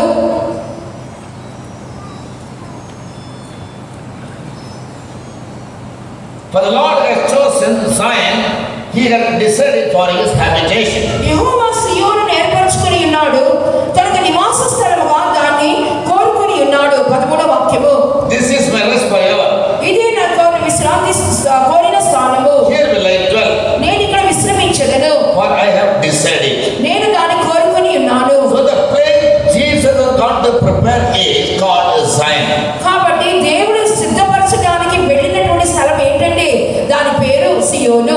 Zion is a place where God has chosen as his dwelling, eternal dwelling place. సియోను అని చెప్పినప్పుడు దేవుడు నిత్యానిత్యము నివాసం చేయడానికి కోరుకున్నటువంటి స్థానముగా కనబడుచున్నది. About Zion, the psalmist again says, సియోను గురించి చెప్తున్నాడంటే out of Zion the perfection and beauty he will shine. పరిపూర్ణ సౌందర్యం గల సియోనులో నుండి దేవుడు ప్రకాశించుచున్నాడు. So from there God shines. అక్కడ నుండి దేవుడు ప్రకాశించుచున్నారు. Zion here is said to be the perfection of beauty. సియోను అని చెప్పినప్పుడు సౌందర్యముల పరిపూర్ణత, Beauty of holiness ఒక పరిశుద్ధత యొక్క సౌందర్యము and beauty of character. మరియు స్వభావం యొక్క సౌందర్యము. God Bible saying he is glorious in holiness. దేవుడి గురించి రాయబడి ఉన్నది ఆయన పరిశుద్ధతలో మహనీయుడు. And he is very beautiful in character also. ఆయన స్వభావంలో కూడా ఎంతో సౌందర్యం గలవాడు. Therefore Jesus said in Matthew 5:48. అందువల్ల మత్తయి సువార్త 5:48లో ప్రభు చెప్తున్నాడు, Be perfect as your Father which is in heaven is perfect in all divine characteristics. మీ పరలోకపు తండ్రి ప్రతి విధమైన దైవిక స్వభావములలో పరిపూర్ణుడు కనుక మీరును పరిపూర్ణులై ఉండెదరు. When a Christian is made perfect in all God's characteristics, ఒక క్రైస్తవుడు ఎప్పుడైతే దేవునికి దివ్య స్వభావములలో అతని పరిపూర్ణుడిగా మారుచున్నాడో he will be made perfect like God. దేవుని వలె పరిపూర్ణత చెందగలుగుతాడు. And God's promise is, మరియు దేవునికి వాగ్దానం ఏమనగా, after our death, నేను చనిపోయిన తర్వాత we will be raised up from the grave మన సమాధుని తిరిగి లేచెదము. and will not simply go to heaven, a common place. ఏదో పరలోకానికి చెప్పినట్టు సామాన్యమైన స్థలంలోకి వెళ్ళిపోము కానీ We must go to the place that Christ has gone to prepare for us. క్రీస్తు మన కొరకు ఏ స్థలాన్ని సిద్ధపరిచారో ఆ స్థలానికి మనం వెళ్ళవలెను. God gave us this revelation. దేవుడు ఇంటి ప్రకటనను మనకు అనుగ్రహించున్నారు. Therefore we gave up our life అందువల్లే మా జీవితాన్ని మేము to అప్పగించేసుకున్నాము. live a total consecrated life. పూర్తి ప్రతిష్ఠ గల ఈ సేవ చేయడం అప్పగించుకొని ఉన్నాము. Some of us we may put on God's image and likeness in His righteousness and through holiness. ఎలాగైనా సరే దేవుని యొక్క అదే పోలిక అదే స్వరూపం మేము పొందాలని అనగా దేవుని యొక్క నీతి పరిశుద్ధత పొందాలని మేము వచ్చి ఉన్నాము. Holiness means living a sinless life. పరిశుద్ధత అంటే పాపరహితమైన జీవితము. Numbers 15:40 says holiness means observing to keep all God's given commandments. సంఖ్యాకాండ పుస్తకంలో మనం చదువుతున్నాము. ఆ యొక్క పరిశుద్ధత అని చెప్పినప్పుడు దేవుడు ఇచ్చిన ప్రతి ఆజ్ఞను పాటించుట అయి ఉన్నది. Ephesians 1:4 says ఎఫెసీ 1:4లో చూస్తున్నాము, God has chosen even before the foundation of the world that we all may be made holy and without blemish in love. దేవుడు మనల్ని జగత్ పునాది వేయబడక మునిపే ఎందుకు ఏర్పరచుకున్నారనగా మనము ప్రేమలో పరిశుద్ధులముగాను నిర్దోషులముగాను కనబడవలనే ఏర్పరచుకున్నాడు. Love means God's eternal character. ప్రేమ అని చెప్పినప్పుడు దేవుని నిత్యమైన స్వభావమై ఉన్నది. So we need to be made perfect in that love, divine characteristics. కాబట్టి ఆ ప్రేమలో అనగా ఆ దైవిక స్వభావములలో మనము సంపూర్ణత చెందవలెను. And Jesus is going to come to take away the holy people to His kingdom. మరియు యేసు ప్రభు ఎందుకు వచ్చుచున్నారంటే ఈ పరిశుద్ధులను తన రాజ్యములకు చేర్చుకునే నిమిత్తమే. And about His coming, there are many fruits hidden in many Christians. ఆయన రాకడ గురించి చూసినప్పుడు క్రైస్తవులకు మరుగైన అనేకమైన సత్యములు కనబడుతున్నాయి. And the present world that we live is in a very big conflict. మనము జీవిస్తున్న ప్రస్తుత లోకము కూడా భయంకరమైన దిగ్భ్రాంతితో నిండి ఉన్నది. Since the recent years, since the recent 20 years, గత సమీపంలోని గత 20 శతాబ్దములుగా చూసినప్పుడు knowledge and technology has advanced in such a level in all areas. సాంకేతిక పరిజ్ఞానం అనేది అన్ని రంగాలలో కూడా ముందంజ వేసి ఉన్నది. Knowledge of man also has considerably been increased, and Daniel said in chapter 12 verse 4.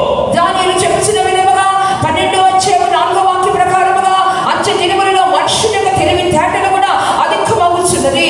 And there are many signs which Jesus predicted to take place before He is coming. అంత మాత్రమే కాకుండా రాకడ ముందు జరగబోయే అనేక సూచనల గురించి యేసయ్య ముందుగానే మనకు చెప్పి ఉన్నారు. In Matthew chapter 24, మత్తయి సువార్త 24వ అధ్యాయంలో చూస్తున్నాము. from verse 1 to 4, మొదటి వాక్యం నుండి 4వ వాక్యం వరకు we read, when the disciples came to Jesus యేసు ప్రభు యొక్క శిష్యులు ఆయన దగ్గరకు వచ్చినప్పుడు and asked Him, ఆయన అడిగి ఉన్నారు, Lord, when will you come back? దేవా నీవు ప్రభువాను ఎప్పుడు తిరిగి వచ్చేదవు? And what will be the signs, the pre-signs before your coming? నీ రాకడకు ముందు జరగబోయే సూచనలు ఏమిటి? And when will the world come to an end? మరియు ఈ యుగ సమాప్తి ఎప్పుడు జరుగును? They asked 3 questions to Jesus. వారు యేసు ప్రభుని ఈ రీతిగా 3 ప్రశ్నలు వేసి ఉన్నారు. When will you come? నువ్వు ఎప్పుడు వచ్చేదవు? And what are the signs of your coming? నీ రాకడకు సూచనలు ఏమి?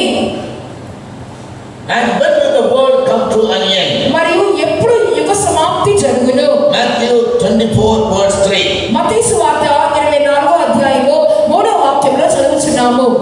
have a nature of always asking for signs. యూదులు ఎప్పుడు కూడా వారికి అలవాటు ఏంటంటే సూచనలు అడుగుతూ ఉండేవారు.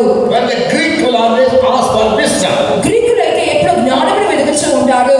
So because the Jews expected knowledge, signs, యూదులు ఆ విధంగా సూచనలు కోరుచున్నందువలన they asked Jesus to tell them about the signs. వారందరూ కూడా సూచనల గురించి చాలా ఆసక్తిని చూపించేవారు.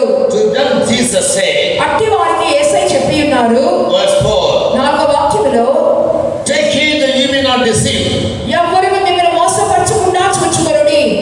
Verse 5, 5వ వాక్యములో, many shall come in my name, saying, I am Christ, and shall deceive many. అనేకులు నా పేరున వచ్చి నేనే క్రీస్తుని చెప్పి పలువురిని మోసపుచ్చెదరు. In verse 6, 6వ వాక్యము, you hear wars and rumors of wars. మరియు మీరు యుద్ధములను గురించి యుద్ధ సమాచారములను గురించి వినబోతురు. See that ye be not troubled. మీరు కలవరపడకుండా చూచుకొనుడి. For all these things must happen, ఇవన్నీ కూడా తప్పకుండా జరగవలసి ఉన్నది. but the end is not yet. కానీ అంతము వెంటనే రాదు. 10 years ago when I studied the world history, 10 సంవత్సరాల క్రితము ప్రపంచ చరిత్ర మనం చూసినప్పుడు the world has witnessed about 15,000 wars. ప్రపంచం అనేది దాదాపుగా 15,000 యుద్ధాలను చవి చూసి ఉన్నది. But as Jesus said, the end of the world has never come. అయితే యేసు ప్రభు చెప్పినట్లుగా ఇన్ని యుద్ధాలు జరిగినా కూడా ఈ అంతం అనేది రాలేదు. Even now, since a long time, there are many nations engaged in war. ఇప్పుడు కూడా ప్రస్తుతం చూసినప్పుడు అనేకమైన దేశాలు కొనసాగించి పలుదినములుగా యుద్ధంలో నిమగ్నమై ఉన్నారు. These are the three signs about of the coming of Jesus. ఇవన్నీ కూడా యేసయ్య యొక్క రాకడ యొక్క ముందు సూచనలుగా కనబడుచున్నవి. In 7th verse, Jesus said, 7వ వాక్యంలో ప్రభు చెప్తున్నారు, nations shall rise against nations, జనము మీదకి జనము లేచును, kingdom against kingdom. రాజ్యం మీదకి రాజ్యము లేచును. There shall be famines, అక్కడక్కడ కరువులుండును, there shall be pestilences, తెగుళ్ళు కలుగును, and there will be earthquakes in diverse places. మరియు పలు స్థలములలో భూకంపములు కూడా కలుగును. So these are the main 7 signs Jesus foretold. యేసు ప్రభు ముందుగానే తెలియజేసినటువంటి ప్రధానమైన 7 సూచనలు ఇవై ఉన్నవి. These things will happen in the world. ఇవన్నీ కూడా లోకములో జరుగును. Apart from that, అవి మాత్రమే కాకుండా there will be many signs taking place in the church, within the church. సంఘము లోపల కూడా కొన్ని సూచనలు జరుగును. Yes. Now today I will start with the national signs. ఈ రోజు నేను ఇక దేశంలో జరుగుతున్న సూచనల గురించి చెప్పబోతున్నాను. In the church, false prophets will come. సంఘములో చూసినప్పుడు అబద్ధ ప్రవక్తలు లేచెదరు. Nowadays, many false pastors come and misguide the people. ఈ దినములో అనేక మంది అబద్ధపు పాస్టర్లు వచ్చి జనులను తప్పుదోవ నడిపించుచున్నారు. Because of social media, all the pastors, all the Christians have been given access. సామాజిక మాధ్యమాల్లో చూసినప్పుడు అందరూ కూడా పాస్టర్లు అందరూ కూడా వారికి అనుమతి ఇవ్వబడుచున్నది. To propagate anything they like, anything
Therefore the love of God will wax cold.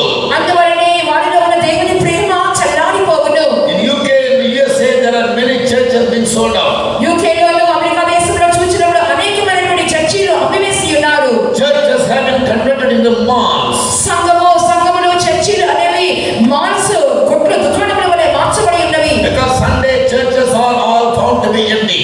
అందువలనే ఆదివారం సంఘములన్నీ ఖాళీగా మార్చబడి ఉన్నవి. People of the world have come to such a level that they don't need God anymore in their life. They are simply ruling on God from every affair of their life. జనులను చూసినప్పుడు ఈ దినములలో ఎంత మాత్రం కూడా క్రీస్తుని అంగీకరించడం లేదు.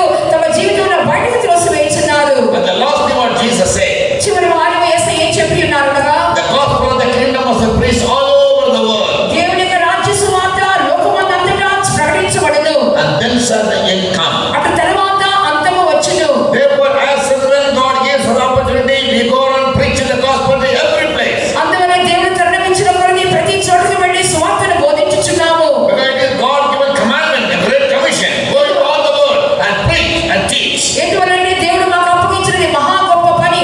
సర్వలోకానికి వెళ్ళి సర్వ సృష్టికి సువార్తను ప్రకటించుడి. And when the gospel is preached to all men in the world, సర్వలోకములకు ఎప్పుడైతే సువార్త ప్రకటించబడుచున్నదో, now through the social media, every person by some means is given a chance to get to know about Jesus, true Christianity, and about the second coming of Jesus. సామాజిక మాధ్యమములుగా ప్రతి ఒక్కరు కూడా క్రైస్తవులంటే ఎవరు, క్రీస్తు అంటే ఎవరు అని చెప్పి, సువార్త అంటే ఏంటి, రాకడంటే ఏంటి అని చెప్పి ఏదో కొద్ది అవగాహన వీటి మూలంగా మనకు కలుగుతూనే ఉన్నది. Though most of us believe that Jesus will come again, యేసు ప్రభువు తప్పకుండా తిరిగి వస్తారని చెప్పి అనేక మంది నమ్మినప్పటికీ, when will he come, why will he come, how will he come, where will he come, they have no idea.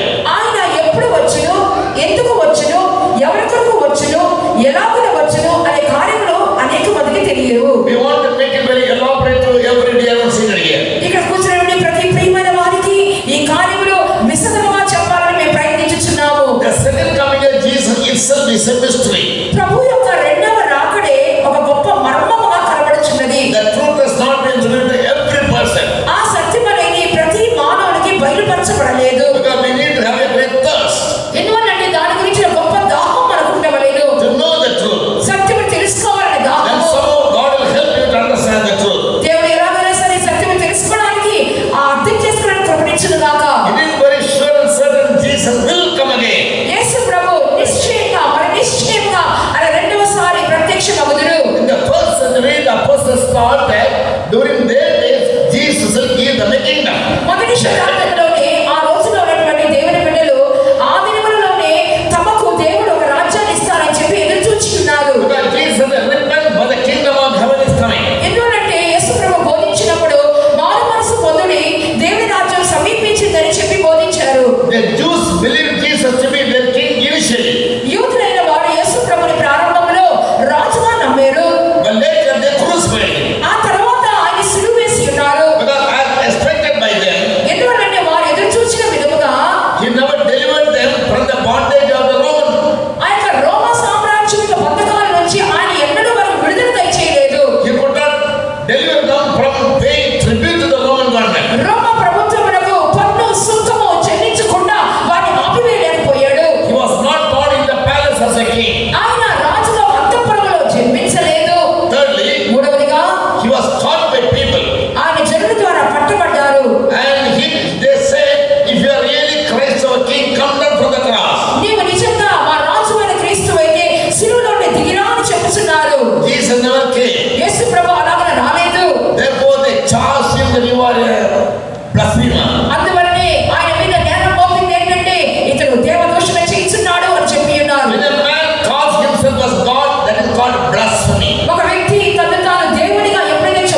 రహస్యముగా వచ్చెదరు. We call it secret coming of Jesus. దానికి పేరేంటంటే యేసు ప్రభు యొక్క రహస్య రాకడ. In 1 Thessalonians chapter 4, మొదటి దశలోనిక 4వ అధ్యాయము verse 16 and 17, 16-17 వాక్యాలు చూసినప్పుడు there Paul writes to Thessalonians also how he will come. పౌలు దశలోనికకు ఆయన ఏ రీతిగా రాబోతున్నారో రాసి ఉన్నాడు. He said, ఆయన ఏం చెప్తున్నాడంటే Jesus will come with a shout, యేసు ప్రభు ఎలా వచ్చుచున్నారంటే ఆర్భాటముతో వచ్చెదరు, with the voice of the archangel, ప్రధాన దూత శబ్దముతో వచ్చెదరు, and he will come with the sound of the trumpet. ఆయన బూర ధ్వనితో వచ్చెదరు. 3 sounds, unique sounds will be heard. చూడండి, 3 ప్రత్యేకమైన శబ్దాలతో స్వరాలతో ఆయన వచ్చెదరు. The shout of Jesus యేసు ప్రభు యొక్క ఆర్భాట శబ్దం, and the voice of the archangel ప్రధాన దూత యొక్క శబ్దం, and the sound of the trumpet. మరి బూర శబ్దము. Then what will happen? అప్పుడు ఏమి జరుగుతుందంటే The dead in Christ will rise first. క్రీస్తు నందు చనిపోయిన వారు లేక మృతులైన వారు మొదట లేస్తారు. By the time of the coming of Jesus, ప్రభు యొక్క రాకడ సమయంలో from the first century till now till then, మొదటి శతాబ్దం మొదలుకొని ఇంతవరకు ఆదిమ వరకు many have lived a true Christian life. అనేక మంది ఒక మంచి క్రైస్తవ జీవితం చేసిన వారు They ఉంటారు. live a holy and righteous life. వారు పరిశుద్ధమైన నీతిగల జీవితం చేసిన వారందరూ They must have been dead by the time he comes. ఆయన వచ్చే సమయానికి వారు మరణించిన వారుగా ఉండి ఉండవచ్చును. If they had died without sin, వారు ఒకవేళ పాపము లేకుండా మరణించినట్లయితే, having lived a holy life on the earth, భూలోకం మీద పరిశుద్ధమైన జీవితం చేసినట్లయితే, having fulfilled all God's righteousness, దేవుని యొక్క సమస్తమైన నీతిని నెరవేర్చిన వారుగా ఉంటే, such people will be raised up from the grave. అటువంటి వారు సమాధిలో నుండి పైకి లేపబడలేరు. Again, the same word, 1 Thessalonians 4:16, Paul says, మరియు అదే వాక్యంలో అనగా మొదటి దశలోనిక 4:16లో పరిశుద్ధులైన పౌలు గారు ఏం చెప్పుచున్నారు? and they that are alive సజీవులుగా నిలిచినటువంటి మనము at the time when Jesus comes, యేసు ప్రభు వచ్చినప్పుడు they will be able to hear the shout of Jesus, యేసు ప్రభు యొక్క శబ్దాన్ని వినినటువంటి వారందరూ, understand the voice of the archangel, ప్రధాన శబ్దాన్ని గుర్తుపట్టిన వారు, and they will be hear the sound of the trumpet. అలాగే బూర శబ్దమును కూడా వినినటువంటి వారు, They all will be translated, they will be transformed in the body. వారందరూ కూడా శరీరంలో వారు మార్పు నొందుదురు లేక రూపాంతరము నొందుదురు. And then these two groups will go together to meet Jesus in the sky. ఇప్పుడు ఈ 2 గుంపుల వారు కలిసి పైకి వెళ్లి మధ్య ఆకాశములో యేసు ప్రభువుని ఎదుర్కొందురు. That is called the secret coming of Jesus. అదే యేసు ప్రభు యొక్క రహస్య రాకడ. In the secret coming, he is going to come and take away the sinless people which live like a glorious church with a spot or wrinkle on the earth. ఆ యొక్క రహస్య రాకడలో ఎవరైతే పాప రహితులుగా జీవిస్తారో, ఎవరైతే మహిమగల సంఘముగా మచ్చ దాగం కళంకము లేకుండా జీవిస్తారో అట్టి వారు కొనుక్కోబడుదురు. Ephesians 5:26 reads, ఎఫెసీ 5:26లో చదువుచున్నాము. Jesus gave his life on the cross యేసు ప్రభు శిలువలో తన ప్రాణమును దారపోసి ఉన్నారు. that he may prepare a glorious church.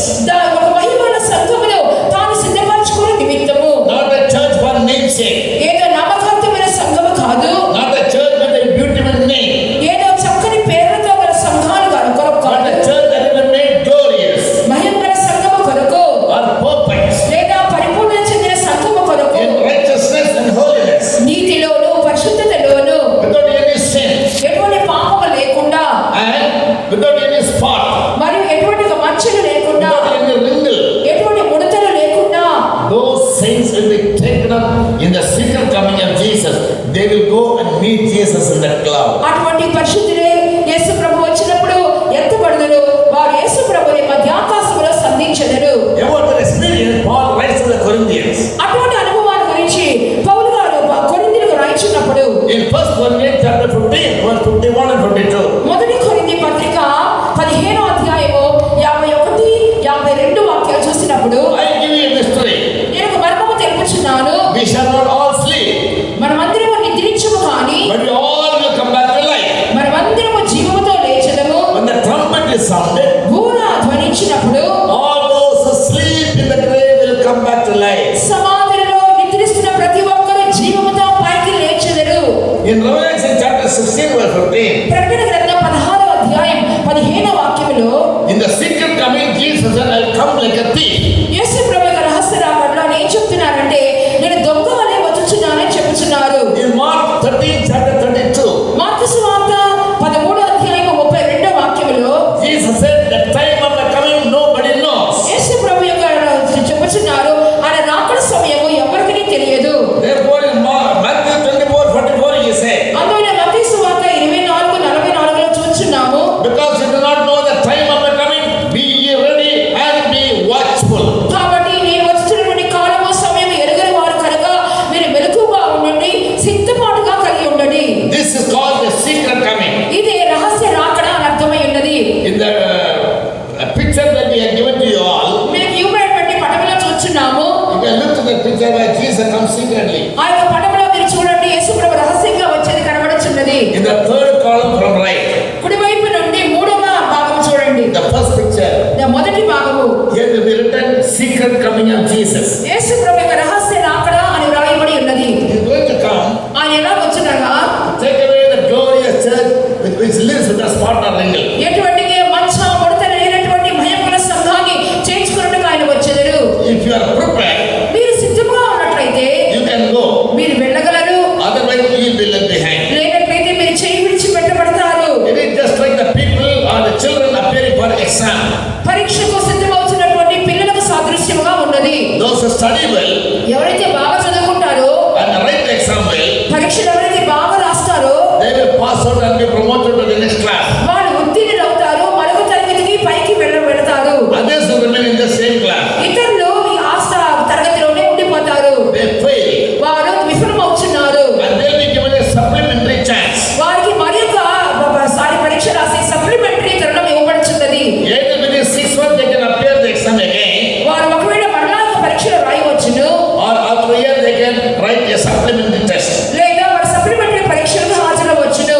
They will lose their weight వారు విలువను పోగొట్టుకుంటారు. ఎప్పుడంటే or the importance వారి ప్రాముఖ్యతను పోగొట్టుకుంటారు. because they failed to get through in the first trial itself. మొదటి పరీక్షలో వాళ్ళు విఫలమైనందున వాళ్ళు విలువను పోగొట్టుకుంటున్నారు. Even so, అదే విధంగా when Jesus comes secretly యేసు ప్రభు రహస్యంగా వచ్చినప్పుడు to take away the holy saint from the church, పరిశుద్ధమైనటువంటి సంఘమును భూలోకంలో తీసుకుని వెళ్ళడానికి వచ్చినప్పుడు there will be a big group of people. ఒక గొప్ప గుంపు జనులు ఉంటారు. They all will be left behind because they failed to fulfill the criteria which Jesus wants them to have. వారందరూ కూడా చేయి విడిచిపెట్టబడతారు. ఎందువలంటే యేసు ప్రభు ఎదురు చూసినటువంటి ఆ యోగ్యతను వారు పొందుకోలేకపోయినారు. Or they failed to make themselves eligible. లేదా వారు తమ తాము అర్హులుగా చేసుకోలేకపోయినారు. We have put up 2 boards. ఇప్పుడు 2 బోర్డులు పెడుచున్నాము. How can a child of God get ready for their rapture? ఒక దేవుని బిడ్డ ఎలాగునా ప్రభువుకు సిద్ధపడగలరో మేము 2 బోర్డులు పెట్టి ఉన్నాము. You have written one of the main points. ముఖ్యమైనటువంటి అంశాలు మాత్రం ఇక్కడ రాసేమో చూడండి. You can refer your Bible and note down that. మీరు బైబిల్ గ్రంథం చూసి ఆ వాక్యంలో రాసుకోవచ్చును. All cannot go when Jesus comes. ఆ యేసు ప్రభు వచ్చినప్పుడు అందరూ వెళ్ళలేరు. Only those who are made holy, being made perfect in all God's righteousness can go. ఎవరైతే పరిశుద్ధులుగా జీవిస్తారో, దేవుని యొక్క ప్రతి నీతి విషయంలో కూడా వారు యోగ్యులుగా జీవిస్తారో అటువంటి వారు మాత్రమే వెళ్ళుదురు. Others will be left behind. మిగిలిన వారందరూ చేయి విడిచిపెట్టబడతారు. And they will be going through a time of tribulation on this earth. అయితే వారందరూ కూడా ఈ భూలోకం మీద భయంకరమైన శ్రమల కాలమును ఎదుర్కొందురు. The tribulation will be for 3.5 years, 1260 days or 42 months. ఆ యొక్క శ్రమల కాలం అనేది 300 సంవత్సరములు జరుగును, అనగా 1260 దినములు, అనగా 42 మాసములు. After the coming of Jesus, ప్రభు రాకడ తర్వాత the whole world we are living in will come under one world order. ఈ సర్వ ప్రపంచము కూడా ఒకే ప్రపంచ వ్యవస్థ లేక క్రమం కిందకి వచ్చును. That is called the new world order. దానిని ఒకే ప్రపంచ వ్యవస్థ అని చెప్పుచున్నారు. Tomorrow, if possible, I will give you some elaborate study about it. దీని గురించి నేను దేవుని చిత్తమైతే రేపటి దినమందు ఇంకా విశదంగా మీకు నేర్పించదను. What is the new world order? New world order అంటే ఒకే ప్రపంచ క్రొత్త ప్రపంచ వ్యవస్థ అనగా ఏమి? Now, according to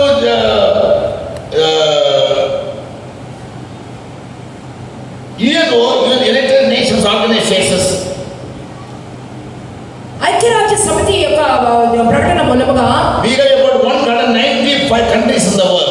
ఈ ప్రపంచంలో చూసినప్పుడు దాదాపు 195 దేశాలు కనబడుచున్నాయి. It may be little more or less. కొంచెం దానికంటే ఎక్కువ తక్కువ ఉండవచ్చును. Yes. So, though there are 195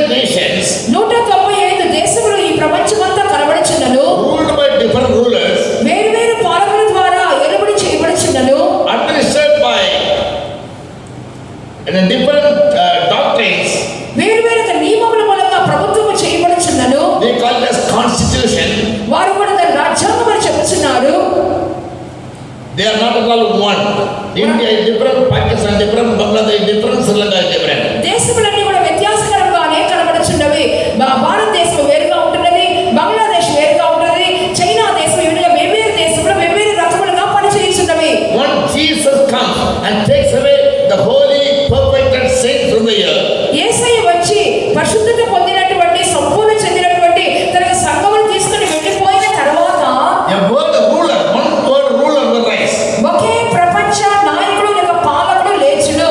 And he will abolish all the elected nations. అక్కడ ఏం చేస్తాడంటే ఎన్నుకొనబడినటువంటి ప్రభుత్వాలన్నిటిని కూడా అతడు తొలగించి వేస్తాడు. All the nations of the world will come under one government. అప్పుడు ప్రపంచంలోని దేశములన్నీ కూడా ఒకే పాలన కింద ఒకే ప్రభుత్వం కిందకి వచ్చును.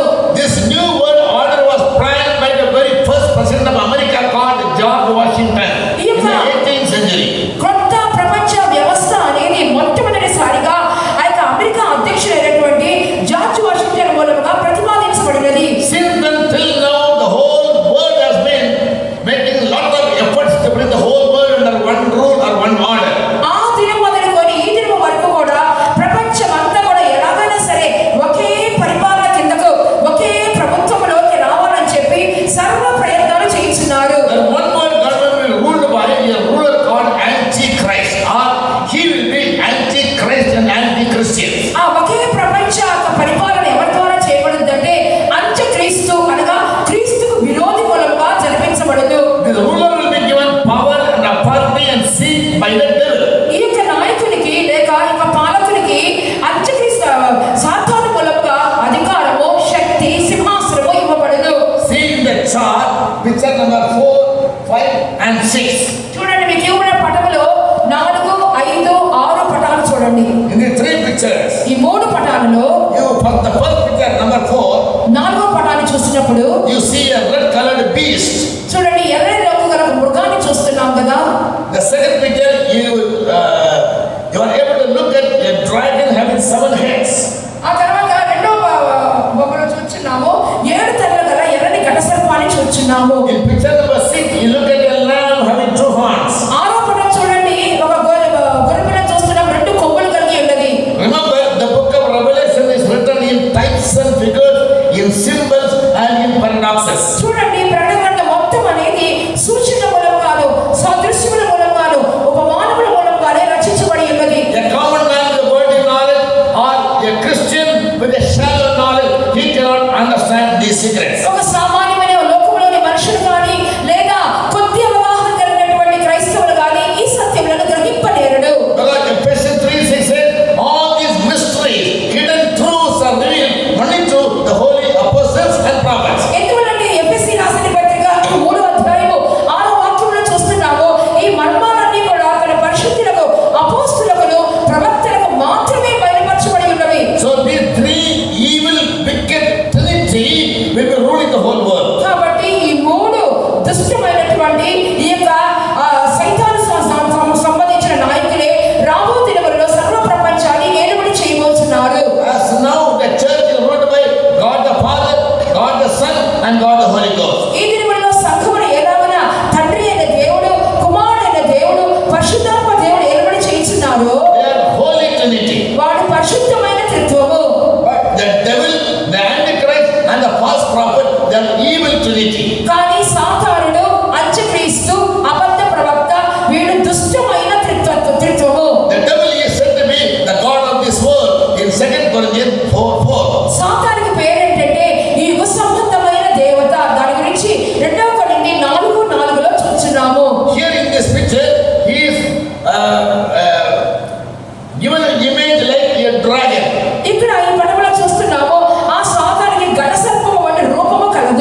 woman ఒక స్త్రీని చూస్తున్నాం. and she is standing on the moon. ఆమె చంద్రుడి మీద నిలబడి ఉంది. She is clad with the sun. ఆమె సూర్యుని ధరించుకుంది. She has a crown of 12 stars.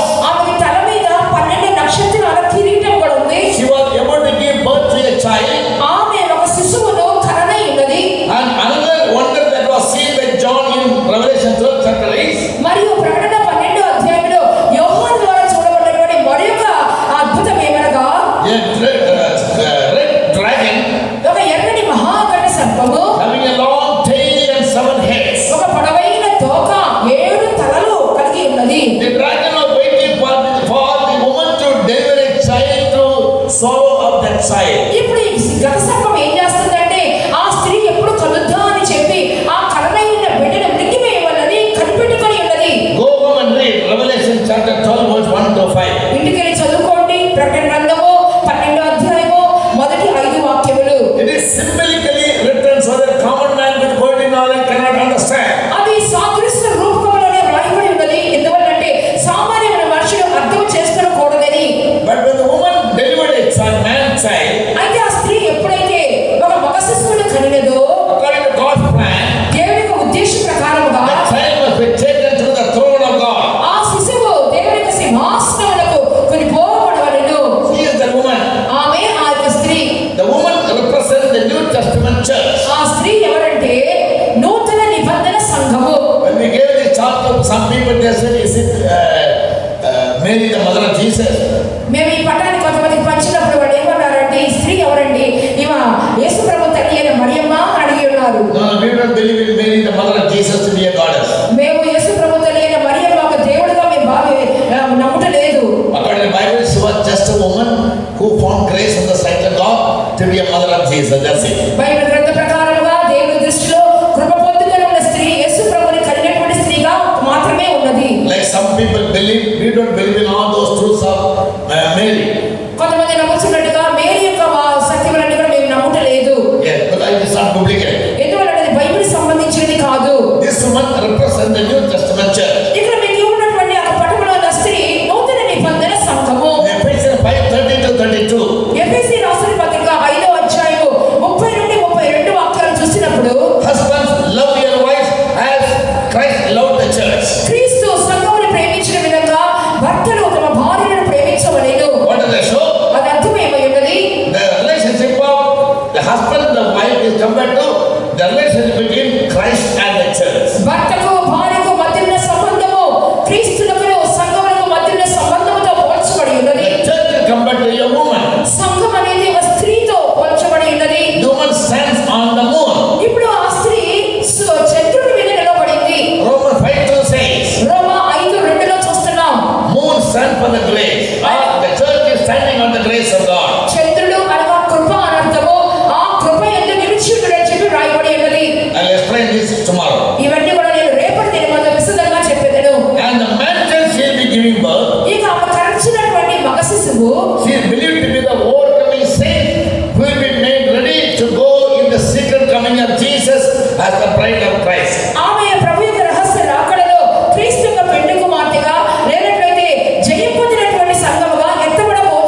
Christians. క్రైస్తవులందరి మీద దాడి చేయడు.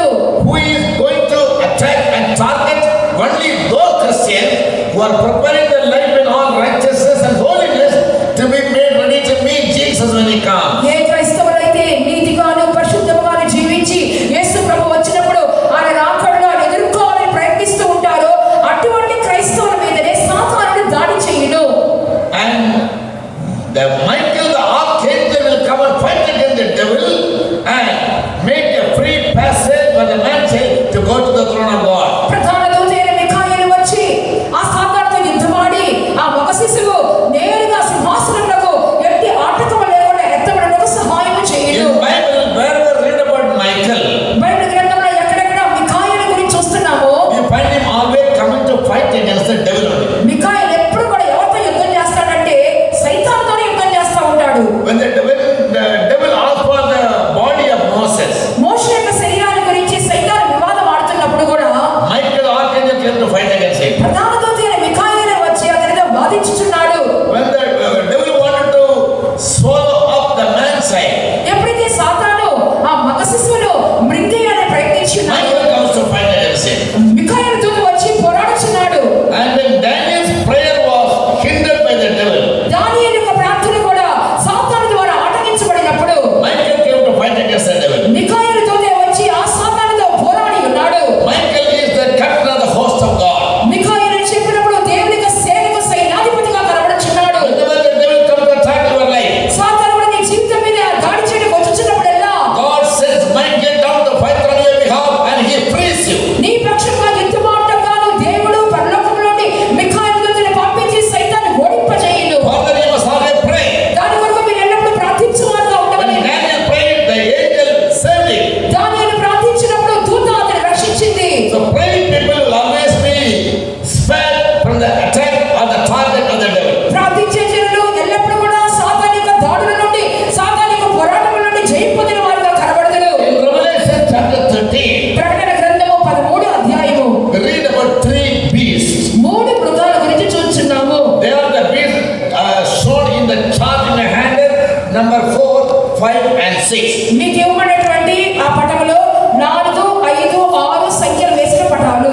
Picture 4 depicts 4వ పటం ఏం చూపిస్తున్నది? a beast ఒక మృగము having 7 heads and 10 horns. 7 తలలున్నాయి, 10 కొమ్ములున్నాయి. It is rising out of the sea. అది సముద్రం నుండి పైకి వచ్చుచున్నది. And he is the Antichrist, the one word ruler. అతడే అంత్యక్రీస్తు అనగా ఒకే ప్రపంచ నాయకుడు. Why he appears like a beast? మరి ఎందుకు మృగములాగా కనబడుతున్నాడు? Psalm 49 verse 20 says, 49వ కీర్తన 20వ వాక్య ప్రకారంగా man without knowledge బుద్ధిహీనులైనటువంటి మనుషులు is like a beast that perish. అతడు నశించు జంతువులను పోలి ఉన్నాడని వ్రాయబడి ఉన్నది. The one word ruler who will come to rule over the whole world, సర్వ ప్రపంచాన్ని ఏలుబడి చేసే ఒకే ప్రపంచ నాయకుడు వచ్చినప్పుడు he is compared to a beast అతడు ఒక మృగంతో పోల్చబడ్డాడు. because he will rule out God from his administration. ఎందువలనంటే అది దేవునికి విరోధమైనటువంటి ప్రభుత్వంగా కనబడుచున్నది. He will call himself to be God. అతడు తన్ను తానే దేవునిగా ప్రకటించుకుంటాడు. Yes, some of the rulers think like that. కొన్నిసార్లు నాయకులు ఆ విధంగా అనుకుంటుంటారు. Once our prime minister also said, I think I am not born as a human being. ఒకసారి మన ప్రధానమంత్రి కూడా చెప్పి ఉన్నారు, నేను మానవ జన్మను ఎత్తలేదని చెప్పి అనుకుంటున్నాను. I am born of God, he said. నేను ఒక దేవుడిలాగా జన్మించానని చెప్పి అనుకుంటున్నానని చెప్పాడట ఒకసారి. There was a king in Bible called Nebuchadnezzar of Babylon. Bible గ్రంథంలో కూడా బబులోను దేశానికి రాజైన నెబుకద్నెజరు రాజును కూడా చూస్తున్నాం. When he made Babylon the height of his glory, ఎప్పుడైతే బబులోనును తన యొక్క ప్రభావితము చెల్లించే ఒక he was taken in pride. అంతఃపురంగా కట్టించాడో గర్వించి ఉన్నాడు. So one day he made a very long statue of him.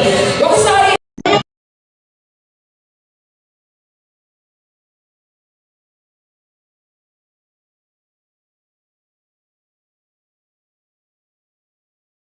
Ruled the people like a dictator. మనుషులను ఒక నియంత్రణ వలె పరిపాలించే రాజులు They will be taken in pride. వాళ్ళు అహంకారంతో నింపబడతారు. So much so that dare to call themselves as gods. ఇంకా ఏం చేస్తారంటే తమ్ముడు దేవునికి స్థానంలో పట్టుకొని ఆరాధించమని చెప్తుంటారు. Biblically it is proved, it is natural. Bible గ్రంథంగా కూడా అది రుజువు చేయబడింది. అది నిజంగా సామాన్యంగా జరుగుతున్న కార్యము. Even for this world ruler, when he comes to rule, అదేవిధంగా ఈ ప్రపంచ నాయకుడు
or the forsaken church or this woman. ఎవరైతే చేయి విడిచిపెట్టబడుతున్నారో అనగా ఈ స్త్రీ అని చెప్పినటువంటి ఆ విడవబడినటువంటి సంఘమును అపవాది 3.5 సంవత్సరాల శ్రమల కాలమందు లేదా 42 మాసములు లేదా 6వ వాక్యంలో చెప్పబడినట్లుగా 1260 దినములు ఆ స్త్రీని శ్రమ పెట్టును. Verse 15 says, out of the mouth of the dragon a flood of water will come. 15వ వాక్యంలో చూస్తున్నాము ఆ ఘటసర్పము నోటిలో నుండి ఒక నీటి ప్రవాహం బయలుదేరుచున్నది. And the woman will be carried away by the flood. ఆ యొక్క స్త్రీ అనేది ఆ నీటి ప్రవాహంలో కొట్టుకొని పోవచ్చున్నది. What does speak of in Bible? మరి నీళ్లు అనగా బైబిల్ ప్రకారంగా దాని అర్థం ఏంటి? Revelation 17:15 says, ప్రకటన గ్రంథం 17వ అధ్యాయము 15వ వాక్యం చూసినప్పుడు the water speak about people, multitude, nation and tongues. ఆ యొక్క జనములని చెప్పినప్పుడు జన సమూహములను ఆయా భాషలో మాట్లాడే వారిని గొప్ప జనములను ప్రజలను చూపించున్నది. What does it mean? దాని అర్థం ఏంటి? The forsaken church will be carried over into the hand of the worldly people. విడవబడిన సంఘం అనేది ఆ లోక జనుల చేతిలోనికి అప్పగించి వేయబడుచున్నది. They will persecute her. వారు ఆమెను హింస పెట్టుదురు. And the Antichrist will force her to worship him. మరియు అంత్యక్రీస్తు కూడా తన్ను నమస్కారం చేయాలని చెప్పి ఆమెను బలవంతము చేయును. When they fail to do that, వారు అలా చేయకుండా పోయినప్పుడు he will make war with the saint. Verse 7. 7వ వాక్య ప్రకారముగా పరిశుద్ధులతో ఆ అంత్యక్రీస్తు యుద్ధము చేయును.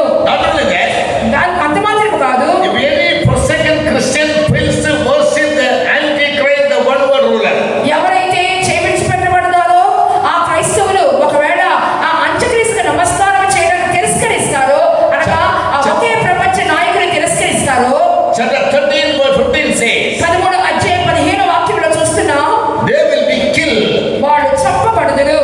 So by the killing, in chapter 6 verse 8 says, 1/4 of the world population will be killed by the one world ruler called the Antichrist. ప్రకటన గ్రంథం 6వ అధ్యాయము 8వ వాక్య ప్రకారముగా ఆ ఒకే ప్రపంచ నాయకుడైన అంత్యక్రీస్తు మూలముగా ప్రపంచ జనాభా సంఖ్యలోని 4 భాగములో 1 భాగము చంపివేయబడుదురు. When he used to rule the world, అతడు లోకాన్ని పరిపాలన చేస్తున్నప్పుడు he will control the whole economy, world economy. అతడు సర్వ ప్రపంచ ఆర్థిక వ్యవస్థను తన చేయబట్టును. Therefore in 13th chapter verse 16 down to 18, అందువల్ల 13వ అధ్యాయం యొక్క 16వ వాక్యం నుండి కిందకు చూసినప్పుడు Bible says, బైబిల్ చెప్పుచున్నది, he will force every citizen of the world to accept his mark or his number 666 or his name or image. ఈ లోకములోని ప్రతి పౌరుడు కూడా దాని యొక్క పేరును దాని యొక్క సంఖ్యను అనగా 666ను ఆ ప్రతిమ యొక్క ముద్రను వేయించుకోవాలి అని బలవంతము చేయును. That's what I mentioned in the chart in my hand as picture number 6. దానికి 7. మీ చేతిలో ఉన్న పటములో 7వ సంఖ్య వేసిన పటాన్ని చూడండి. 666. 666. Bible says that is the number of a man. అది మనిషిని సంఖ్య అని బైబిల్ చెప్పుచున్నది. That itself is a very vast subject. ఆ యొక్క ఒక్క మాట గురించి చెప్పాలంటే కూడా అధికమైన అంశం అది. So to put it very simple, నేను చాలా సులభమైన మాటలో చెప్పాలంటే the one world ruler will make a chip, microchip. ఒకే ప్రపంచ నాయకుడు ఏం చేస్తాడంటే ఒక మైక్రో చిప్ తయారు చేస్తాడు. It will be to the size of a grain. ఒక చిన్న ధాన్యపు గింజ అంత కొలతలో కనబడుతుంది. It will be operated by a battery called a lithium battery. అది లిథియం బ్యాటరీ మూలంగా అది పనిచేయించి ఉండును. All your personal data will be implanted in it. నీకు వ్యక్తిగత వివరాలన్నీ కూడా ఆ చిప్పులో అమర్చబడును. And the chip will be implanted on your forehead or on your right hand. ఆ యొక్క చిన్న చిప్ అనేది మీ నొసటి యందు గాని మీ కుడి చేతి మీద గాని అది లోపల అమర్చబడును. Revelation 13:15-18. ప్రకటన గ్రంథం 13వ అధ్యాయము 15 నుండి 18 వాక్యాల వరకు చూస్తున్నాం. And he that is wise, let him count the number of the beast. ఆ యొక్క మృగం యొక్క సంఖ్యను బుద్ధిగలవాడు లెక్కింపనిమ్ము. And only those who have the knowledge of the Bible can understand what does the 666 number speak of. ఈ Bible గ్రంథం యొక్క జ్ఞానము బుద్ధి ఎంతమందికైతే ఉంటుందో అంత్యక్రీస్తు యొక్క 666 సంఖ్య ఏంటో వాళ్ళు గ్రహించుకోగలుగుతారు. Now Indian government has given all the citizens an Aadhaar card. మరి భారతీయ ప్రభుత్వం వారు భారతీయ పౌరులందరికీ కూడా ఆధార్ కార్డుని దాని నంబర్ని ఇచ్చి ఉన్నారు. Without Aadhaar card we can neither buy nor sell our property, whether movable or immovable. Aadhaar card లేకుండా మన స్థిర చరస్థిర ఆస్తులను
the second coming of Jesus. ఈ యొక్క 3.5 సంవత్సరాల శ్రమల కాలం అయిపోయిన తర్వాత ఇటువంటి హతసాక్షులను చేర్చుకున్నట్టు గాను యేసు ప్రభు మరలా వచ్చెదరు. అదే ప్రభు యొక్క రెండవ రాకడ యొక్క రెండవ విభాగం అయి ఉన్నది. That is what we are given in the number 9, picture number 9. నేను దాని గురించి 9వ సంఖ్య వేసిన పటం గురించి చెప్తున్నాను. Picture number 8, Jesus comes secretly to take away the church. 8వ సంఖ్య చూడండి, యేసు ప్రభు రహస్యంగా రావటము, ఆయన సంఘాన్ని తీసుకొని పోవటము చిత్రీకరించబడింది. Picture number 9, మరి 9వ పటంలో Jesus once again appeared in the sky యేసు ప్రభు మరలా మధ్యాకాశంలో ప్రత్యక్షమవుతాడు. to take away the soul which died as martyr for the name of Jesus. ఎవరైతే యేసు ప్రభు నామం నిమిత్తం హతసాక్షిగా మరణిస్తాడో అట్టి వారిని కొనిపోవుటకు ఆయన వచ్చెదరు. And after the 300 years are over, మరి ఒక 3.5 సంవత్సరాలు అయిపోయిన తర్వాత there will be another 300 years of the rule of this Antichrist. మరి ఒక 3.5 సంవత్సరాల కాలంలో జరుగును ఈ అంత్యక్రీస్తు పరిపాలనలో. In those days, you turn against the Jews, the generation of Abraham. మరి రెండవ 3.5 సంవత్సరాల కాలంలో అబ్రహాము సంతానమైన యూదులకు శ్రమ కలుగును. They will go through a time of tribulation for 300 years. వారు ఆ రెండవ 3.5 సంవత్సరాల కాలంలో ఒక శ్రమల గుండా వెళ్ళుదురు. At the end of the 300 years, after 7 years, అనగా 7 సంవత్సరాల ముగింపులో, అనగా రెండవ 3.5 ముగింపులో yet the whole world will come to fight against Israel or the children of Abraham. సర్వలోకం కూడా ఇశ్రాయేలుకు విరోధంగా, అనగా అబ్రహాము యొక్క సంతానం విరోధంగా యుద్ధమాడుటకు వచ్చెదరు. In those days, they will cry to God, ఆ దినముల్లో దేవుని చూచి వారు మొర్ర పెట్టెదరు. and Jesus will come down to the earth. అప్పుడు యేసు ప్రభు ఈ భూలోకంలోకి తిరిగి వచ్చెదరు. About which, in the book of Jude, verse 14, we read, దాని గురించి యూదా రాసిన పత్రిక 14వ వాక్యంలో చదువుచున్నాము. Jesus will come with 10,000 of his saints యేసు ప్రభు తన యొక్క 10,000 మంది పరివారంతో కూడా వచ్చును. to fight against the Antichrist and all the nations. అంత్యక్రీస్తుకు విరుద్ధముగాను సర్వ దేశములకు విరుద్ధముగాను ఆ యుద్ధమాడుటకు వచ్చును. In Revelation 1:7, we read that on that day, all the eyes will see Jesus. ప్రకటనలో 1:7వ వాక్యంలో చూస్తున్నాము, ఆ సమయమందు ప్రతి నేత్రము ఆయనను చూచును. Revelation 19 chapter from verse 11 down we read, he will come in a white horse, having worn a scarlet colored dress. ప్రకటనలో 19వ అధ్యాయము 11వ వాక్యం నుండి క్రిందకు చూచినప్పుడు ఆయన ఎర్రని వస్త్రము ధరించిన వాడై ఆయన గుర్రము మీద ఆయన రాబోచున్నాడు. Picture number 10. 10వ పటము, Jesus comes riding on a white horse, యేసు ప్రభు తెల్లని గుర్రం మీద ఆయన వచ్చెదరు. and there are many saints coming with him in white horses. ఆయనతో పాటు అనేక మంది పరిశుద్ధులు తెల్లని వస్త్రములు ధరించి గుర్రముల మీద వచ్చెదరు. He'll come openly. ఆయన బహుమాటముగా వచ్చెదరు. Every eye will see him.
this truth and live a life very carefully and prepare their lives to meet Christ when He comes. With that intention, we arrange for this Bible study. క్రైస్తవులందరూ ఈ సత్యముల విషయమై బాగా జాగ్రత్త కలిగి తెలుసుకోవాలని ప్రభులాకడలో మనమందరం ఎత్తబడాలని ఈ సత్యములను బోధించడం మీ ముందుకు వచ్చినాము. Now come on, let's all close our eyes. మనందరం కళ్ళు మూసుకునేద్దాము. Some of you are praying, I have to go a long way.